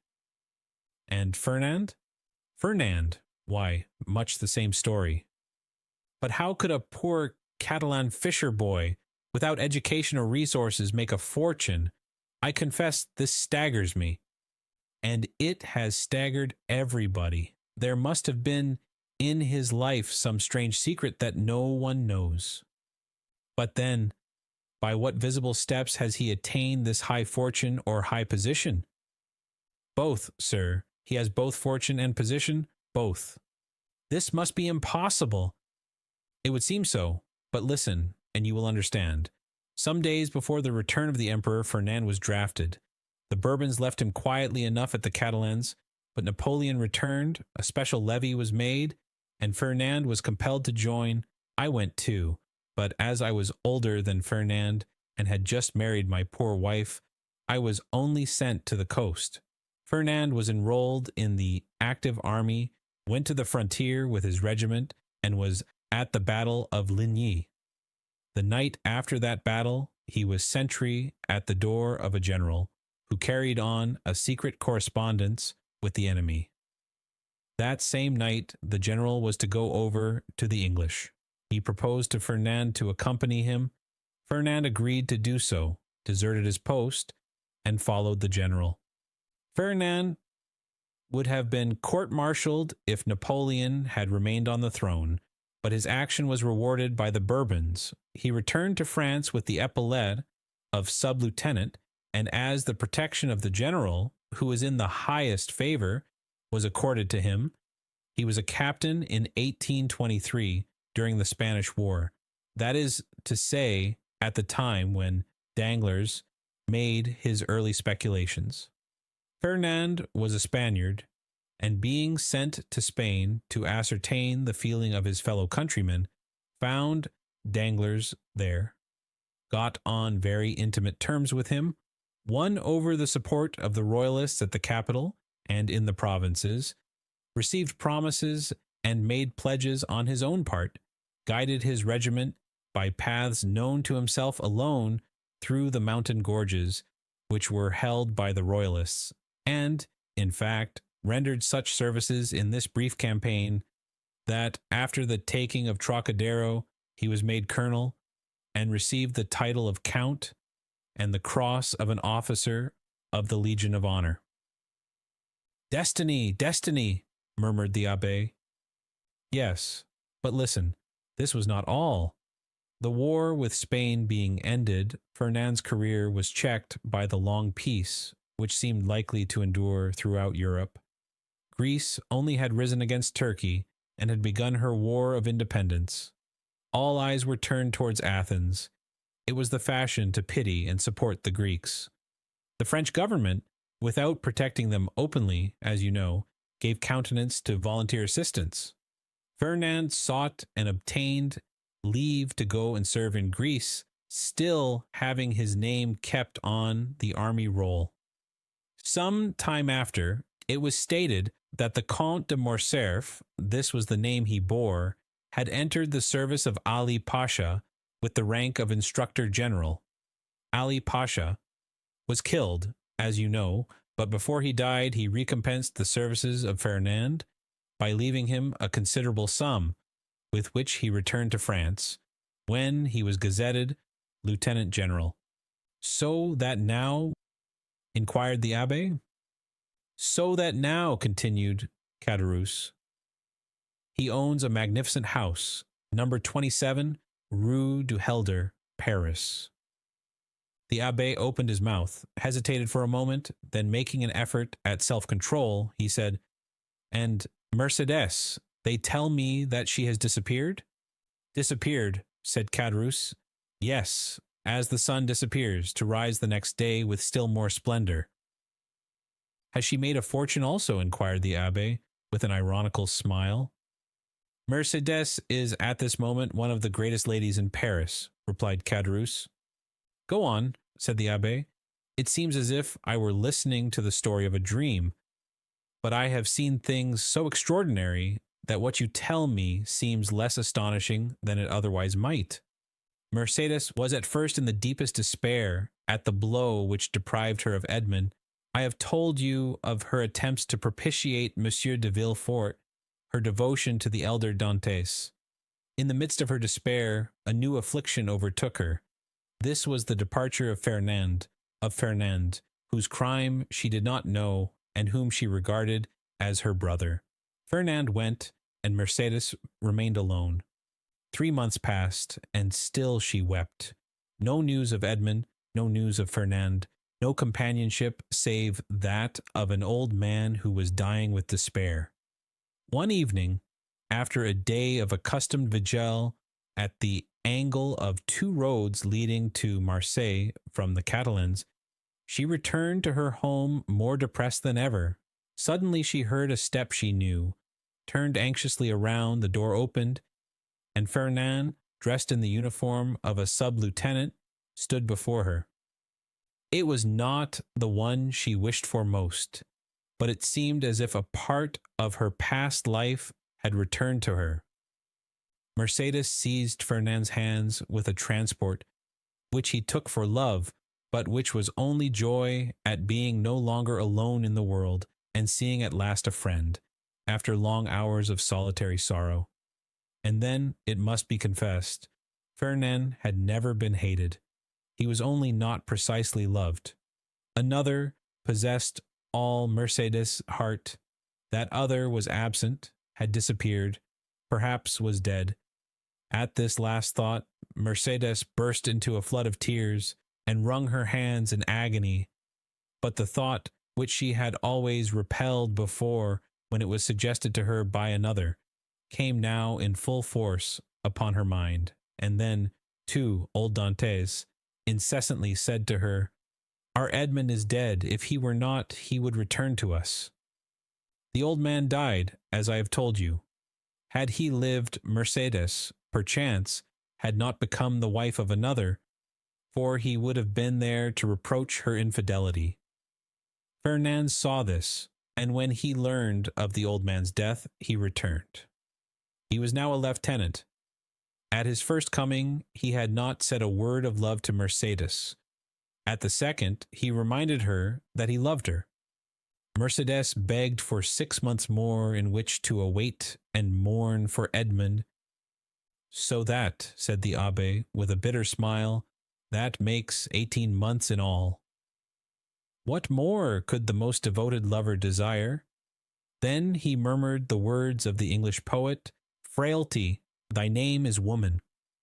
6 months afterwards, continued Caderousse, the marriage took place in the church of Accoules. "The very church in which she was to have married Edmond," murmured the priest. "There was only a change of bridegrooms." "Well, Mercédès was married," proceeded Caderousse, "but although in the eyes of the world she appeared calm, she nearly fainted as she passed La Réserve, where, 18 months before, the betrothal had been celebrated with him whom she might have known she still loved, had she looked to the bottom of her heart. Fernand more happy, but not more at his ease, for I saw at this time he was in constant dread of Edmond's return. Fernand was very anxious to get his wife away, and to depart himself. There were too many unpleasant possibilities associated with the Catalans, and 8 days after the wedding, they left Marseille. "Did you ever see Mercedes again?" inquired the priest. "Yes, during the Spanish War at Perpignan, where Ferdinand had left her. She was attending to the education of her son." The abbé started. "Her son?" said he. "Yes," replied Caderousse, "little Albert." "But then, to be able to instruct her child," continued the abbé, "she must have received an education herself. I understood from Edmond that she was the daughter of a simple fisherman, beautiful but uneducated." "Oh," replied Caderousse, "did he know so little of his lovely betrothed? Mercedes might have been a queen, sir, if the crown were to be placed on the heads of the loveliest and most intelligent." Ferdinand's fortune was already waxing great, and she developed with his growing fortune. She learned drawing, music, everything. Besides, I believe, between ourselves, she did this in order to distract her mind, that she might forget, and she only filled her head in order to alleviate the weight on her heart. "But now her position in life is assured," continued Caderousse. "No doubt fortune and honors have comforted her. She is rich, a countess, and yet—" Caderousse paused. "And yet what?" asked the abbé. "Yet, I am sure, she is not happy," said Caderousse. "What makes you believe this?" "Why, when I found myself utterly destitute, I thought my old friends would perhaps assist me, so I went to Danglars, who would not even receive me. I called on Ferdinand, who sent me 100 francs by his valet de chambre." "Then you did not see either of them?" "No, but Madame de Morcerf saw me." "How was that?" "As I went away, a purse fell at my feet. It contained 25 louis. I raised my head quickly and saw Mercedes, who at once shut the blind." "And Monsieur de Villefort?" asked the abbé. "Oh, he never was a friend of mine. I did not know him, and I had nothing to ask of him." "Do you not know what became of him, and the share he had in Edmond's misfortunes?" "No. I only know that some time after Edmond's arrest, he married Mademoiselle de Saint-Méran, and soon after left Marseille. No doubt he has been as lucky as the rest. No doubt he is as rich as Danglars, as high in station as Ferdinand. I only, as you see, have remained poor, wretched, and forgotten." "You are mistaken, my friend," replied the abbé. "God may seem sometimes to forget for a time while his justice reposes, but there always comes a moment when he remembers, and behold, a proof." As he spoke, the abbé took the diamond from his pocket, and giving it to Caderousse, said, "Here, my friend, take this diamond, it is yours." "What, for me only?" cried Caderousse. "Ah, sir, do not jest with me. This diamond was to have been shared among his friends. Edmond had one friend only, and thus it cannot be divided. Take the diamond, then, and sell it. It is worth 50,000 francs, and I repeat my wish that this sum may suffice to release you from your wretchedness." "Oh, sir," said Caderousse, putting out one hand timidly, and with the other wiping away the perspiration which bedewed his brow. "Oh, sir, do not make a jest of the happiness or despair of a man. I know what happiness and what despair are, and I never make a jest of such feelings. Take it, then, but in exchange—" Caderousse, who touched the diamond, withdrew his hand. The abbé smiled. "In exchange," he continued, "give me the red silk purse that Monsieur Morel left on old Dante's chimney-piece, and which you tell me is still in your hands." Caderousse, more and more astonished, went toward a large oaken cupboard, opened it, and gave the abbé a long purse of faded red silk, round which were 2 copper runners that had once been gilt. The abbé took it, and in return gave Caderousse the diamond. "Oh, you are a man of God, sir," cried Caderousse, "for no one knew that Edmond had given you this diamond, and you might have kept it." "Which," said the abbé to himself, "you would have done." The abbé rose, took his hat and gloves. "Well," he said, "all you have told me is perfectly true then, and I may believe it in every particular." "See, sir," replied Caderousse, "in this corner is a crucifix in holy wood. Here on this shelf is my wife's testament. Open this book, and I will swear upon it with my hand on the crucifix. I will swear to you by my soul's salvation, my faith as a Christian, I have told everything to you as it occurred, and as the recording angel will tell it to the ear of God at the day of the last judgment." "'Tis well," said the abbé, convinced by his manner and tone that Caderousse spoke the truth. "'Tis well, and may this money profit you. Adieu, I go far from men who thus so bitterly injure each other." The abbé with difficulty got away from the enthusiastic thanks of Caderousse, opened the door himself, got out and mounted his horse, once more saluted the innkeeper, who kept uttering his loud farewells, and then returned by the road he had traveled in coming. When Caderousse turned around, he saw behind him La Carconte, paler and trembling more than ever. "Is then all that I have heard really true?" she inquired. "What, that he has given the diamond to us only?" inquired Caderousse, half bewildered with joy. "Yes, nothing more true. See, here it is."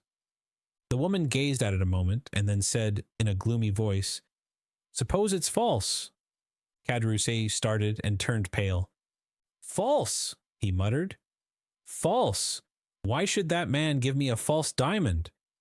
"To get your secret without paying for it, you blockhead." Caderousse remained for a moment aghast under the weight of such an idea. "Oh," he said, taking up his hat, which he placed on the red handkerchief tied round his head, "we will soon find out." "In what way?" "Why, the fair is on at Beaucaire. There are always jewelers from Paris there, and I will show it to them. Look after the house, wife, and I shall be back in 2 hours." And Caderousse left the house in haste, and ran rapidly in the direction opposite to that which the priest had taken. 50,000 francs, muttered La Carconte when left alone. "It is a large sum of money, but it is not a fortune." Volume 2. Chapter 28. The Prison Register. The day after that in which the scene we have just described had taken place on the road between Bellegarde and Beaucaire, a man of about 30 or 32, dressed in a bright blue frock coat, nankeen trousers, and a white waistcoat, having the appearance and accent of an Englishman, presented himself before the mayor of Marseille. "Sir," said he, "I am chief clerk of the house of Thomson and French of Rome. We are, and have been, these 10 years, connected with the house of Morel and Son of Marseille. We have 100,000 francs or thereabouts loaned on their securities, and we are a little uneasy at reports that have reached us that the firm is on the brink of ruin. I have come, therefore, express from Rome to ask you for information." "Sir," replied the mayor, "I know very well that during the last 4 or 5 years misfortune has seemed to pursue Monsieur Morel. He has lost 4 or 5 vessels and suffered by 3 or 4 bankruptcies. But it is not for me, although I am a creditor myself to the amount of 10,000 francs, to give any information as to the state of his finances. Ask of me, as mayor, what is my opinion of Monsieur Morel, and I shall say that he is a man honorable to the last degree, and who has up to this time fulfilled every engagement with scrupulous punctuality. This is all I can say, sir. If you wish to learn more, address yourself to Monsieur de Beauville, the inspector of prisons, number 15, Rue de Nowise. He has, I believe, 200,000 francs in Morel's hands, and if there be any grounds for apprehension, as this is a greater amount than mine, you will most probably find him better informed than myself." The Englishman seemed to appreciate this extreme delicacy, made his bow, and went away, proceeding with a characteristic British stride towards the street mentioned. Monsieur de Beauville was in his private room, and the Englishman, on perceiving him, made a gesture of surprise, which seemed to indicate that it was not the first time he had been in his presence. As to Monsieur de Beauville, he was in such a state of despair that it was evident all the faculties of his mind, absorbed in the thought which occupied him at the moment, did not allow either his memory or his imagination to stray to the past. The Englishman, with the coolness of his nation, addressed him in terms nearly similar to those with which he had accosted the mayor of Marseille. "Oh, sir," exclaimed Monsieur de Beauville, "your fears are unfortunately but too well founded, and you see before you a man in despair. I had 200,000 francs placed in the hands of Morel and Son. These 200,000 francs were the dowry of my daughter, who was to be married in a fortnight, and these 200,000 francs were payable, half on the 15th of this month, and the other half on the 15th of next month. I had informed Monsieur Morel of my desire to have these payments punctually, and he has been here within the last half hour to tell me that if his ship, the Pharian, did not come into port on the 15th, he would be wholly unable to make this payment. But, said the Englishman, this looks very much like a suspension of payment. It looks more like bankruptcy, exclaimed M. de Beauville despairingly. The Englishman appeared to reflect a moment, and then said, "From which it would appear, sir, that this credit inspires you with considerable apprehension. To tell you the truth, I consider it lost." "Well, then, I will buy it of you." "You?" "Yes, but at a tremendous discount, of course." "No, for 200,000 francs. Our house," added the Englishman with a laugh, "does not do things in that way. And you will pay ready money." And the Englishman drew from his pocket a bundle of banknotes, which might have been twice the sum Monsieur de Beauville feared to lose. A ray of joy passed across Monsieur de Beauville's countenance, yet he made an effort at self-control, and said, "Sir, I ought to tell you that, in all probability, you will not realize 6% of this sum." "That's no affair of mine," replied the Englishman. "That is the affair of the house of Thompson and French, in whose name I act. They have perhaps some motive to serve in hastening the ruin of a rival firm. But all I know, sir, is that I am ready to hand you over this sum in exchange for your assignment of the debt. I only ask a brokerage." "Of course, that is perfectly just," cried Monsieur de Beauville. "The commission is usually 1.5. Will you have 2, 3, 5%, or even more, whatever you say?" "Sir," replied the Englishman, laughing, "I am like my house, and do not do such things. No, the commission I ask is quite different." "Name it, sir, I beg." "You are the inspector of prisons?" "I have been so these 14 years." "You keep the registers of entries and departures?" "I do." "To these registers there are added notes relative to the prisoners?" "There are special reports on every prisoner." "Well, sir, I was educated at Rome by a poor devil of an abbé who disappeared suddenly. I have since learned that he was confined in the Château d'If, and I should like to learn some particulars of his death." "What was his name?" "The Abbé Faria." "Oh, I recollect him perfectly," cried Monsieur de Beauville. "He was crazy." "So they said." "Oh, he was, decidedly." "Very possibly, but what sort of madness was it?" "He pretended to know of an immense treasure, and offered vast sums to the government if they would liberate him." "Poor devil! And he is dead?" "Yes, sir, 5 or 6 months ago, last February." "You have a good memory, sir, to recollect dates so well." "I recollect this because the poor devil's death was accompanied by a singular incident." "May I ask what that was?" said the Englishman with an expression of curiosity which a close observer would have been astonished at discovering in his phlegmatic countenance. Oh dear, yes, sir. The abbe's dungeon was 40 or 50 feet distant from that of one of Bonaparte's emissaries, one of those who had contributed the most to the return of the usurper in 1815, a very resolute and very dangerous man. Indeed, said the Englishman. Yes, replied M. de Beauville. I myself had occasion to see this man in 1816 or 1817, and we could only go into his dungeon with a file of soldiers. That man made a deep impression on me. I shall never forget his countenance. The Englishman smiled imperceptibly. And you say, sir, he interposed, that the two dungeons were separated by a distance of 50 feet, but it appears that this Edmond Dantès, this dangerous man's name was Edmond Dantès. It appears, sir, that this Edmond Dantès had procured tools, or made them, for they found a tunnel through which the prisoners held communication with one another. This tunnel was dug, no doubt, with an intention of escape? No doubt, but unfortunately for the prisoners, the Abbé Ferreira had an attack of catalepsy and died. That must have cut short the projects of escape.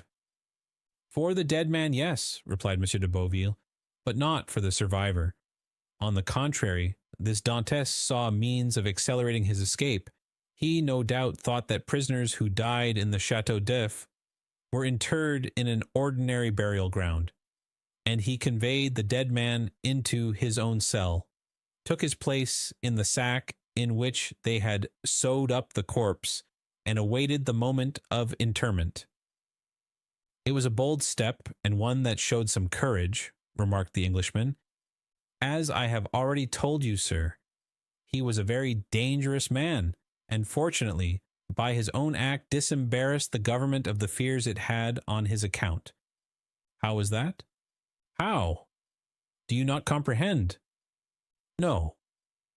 The Château d'If has no cemetery, and they simply throw the dead into the sea after fastening a 36-pound cannonball to their feet.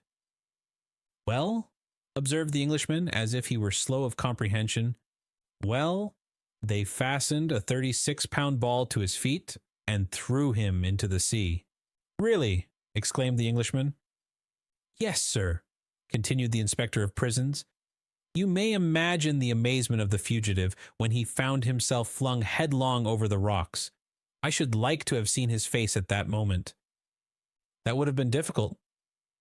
No matter, replied de Beauville, in supreme good humor, at the certainty of recovering his 200,000 francs. No matter, I can fancy it. And he shouted with laughter. So can I, said the Englishman, and he laughed too. But he laughed as the English do, at the end of his teeth. And so, continued the Englishman, who first gained his composure, he was drowned? Unquestionably. So, that the governor got rid of the dangerous and the crazy prisoner at the same time? Precisely. But some official document was drawn up as to this affair, I suppose? Inquired the Englishman. Yes, the mortuary deposition. You understand Dante's relations, if he had any, might have some interest in knowing if he were dead or alive. So that now, if there were anything to inherit from him, they may do so with easy conscience. He is dead, and no mistake about it. Oh, yes. And they may have the fact attested whenever they please. So be it, said the Englishman, but to return to these registers. True, this story has diverted our attention from them. Excuse me. Excuse you for what? For the story? By no means. It really seems to me very curious. Yes, indeed. So, sir, you wish to see all relating to the poor abbé, who really was gentleness itself. Yes, you will much oblige me. Go into my study here, and I will show it to you. And they both entered Monsieur Beauville's study. Everything was here arranged in perfect order. Each register had its number, each file of papers its place.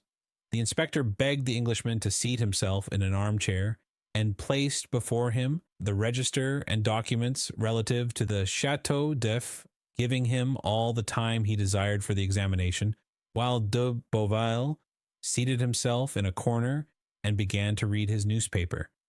The Englishman easily found the entries relative to the Abbé Faria, but it seemed that the history which the inspector had related interested him greatly. For after having perused the first documents, he turned over the leaves until he reached the deposition respecting Edmond Dantes. There he found everything arranged in due order: the accusation, examination, Morel's petition, Monsieur de Villefort's marginal notes. He folded up the accusation quietly and put it as quietly in his pocket. Read the examination and saw that the name of Noirtier was not mentioned in it. Perused, too, the application dated 10th April, 1815, in which Morel, by the deputy procureur's advice, exaggerated with the best intentions, for Napoleon was then on the throne, the services Dantes had rendered to the imperial cause, services which Villefort's certificates rendered indisputable. Then he saw through the whole thing. This petition to Napoleon, kept back by Villefort, had become, under the Second Restoration, a terrible weapon against him in the hands of the king's attorney. He was no longer astonished when he searched on to find in the register this note, placed in a bracket against his name, Edmond Dantes, an inveterate Bonapartist, took an active part in the return from the island of Elba, to be kept in strict solitary confinement and to be closely watched and guarded. Beneath these lines was written in another hand, "See note above, nothing can be done." He compared the writing in the bracket with the writing of the certificate placed beneath Morel's petition, and discovered that the note in the bracket was the same writing as the certificate. That is to say, was in Villefort's handwriting. As to the note which accompanied this, the Englishman understood that it might have been added by some inspector who had taken a momentary interest in Dantes' situation, but who had, from the remarks we have quoted, found it impossible to give any effect to the interest he had felt. As we have said, the inspector, from discretion, and that he might not disturb the Abbé Faria's pupil in his researches, had seated himself in a corner and was reading Le Drapeau Blanc. He did not see the Englishman fold up and place in his pocket the accusation written by Danglars under the arbor of La Réserve, and which had the postmark Marseille, 27th February, delivery 6 o'clock p.m. But it must be said that if he had seen it, he attached so little importance to this scrap of paper, and so much importance to his 200,000 francs, that he would not have opposed whatever the Englishman might do, however irregular it might be. "Thanks," said the latter, closing the register with a slam. "I have all I want. Now it is for me to perform my promise. Give me a simple assignment of your debt. Acknowledge therein the receipt of the cash, and I will hand you over the money." He rose, gave his seat to Monsieur de Beauvais, who took it without ceremony, and quickly drew up the required assignment, while the Englishman counted out the banknotes on the other side of the desk.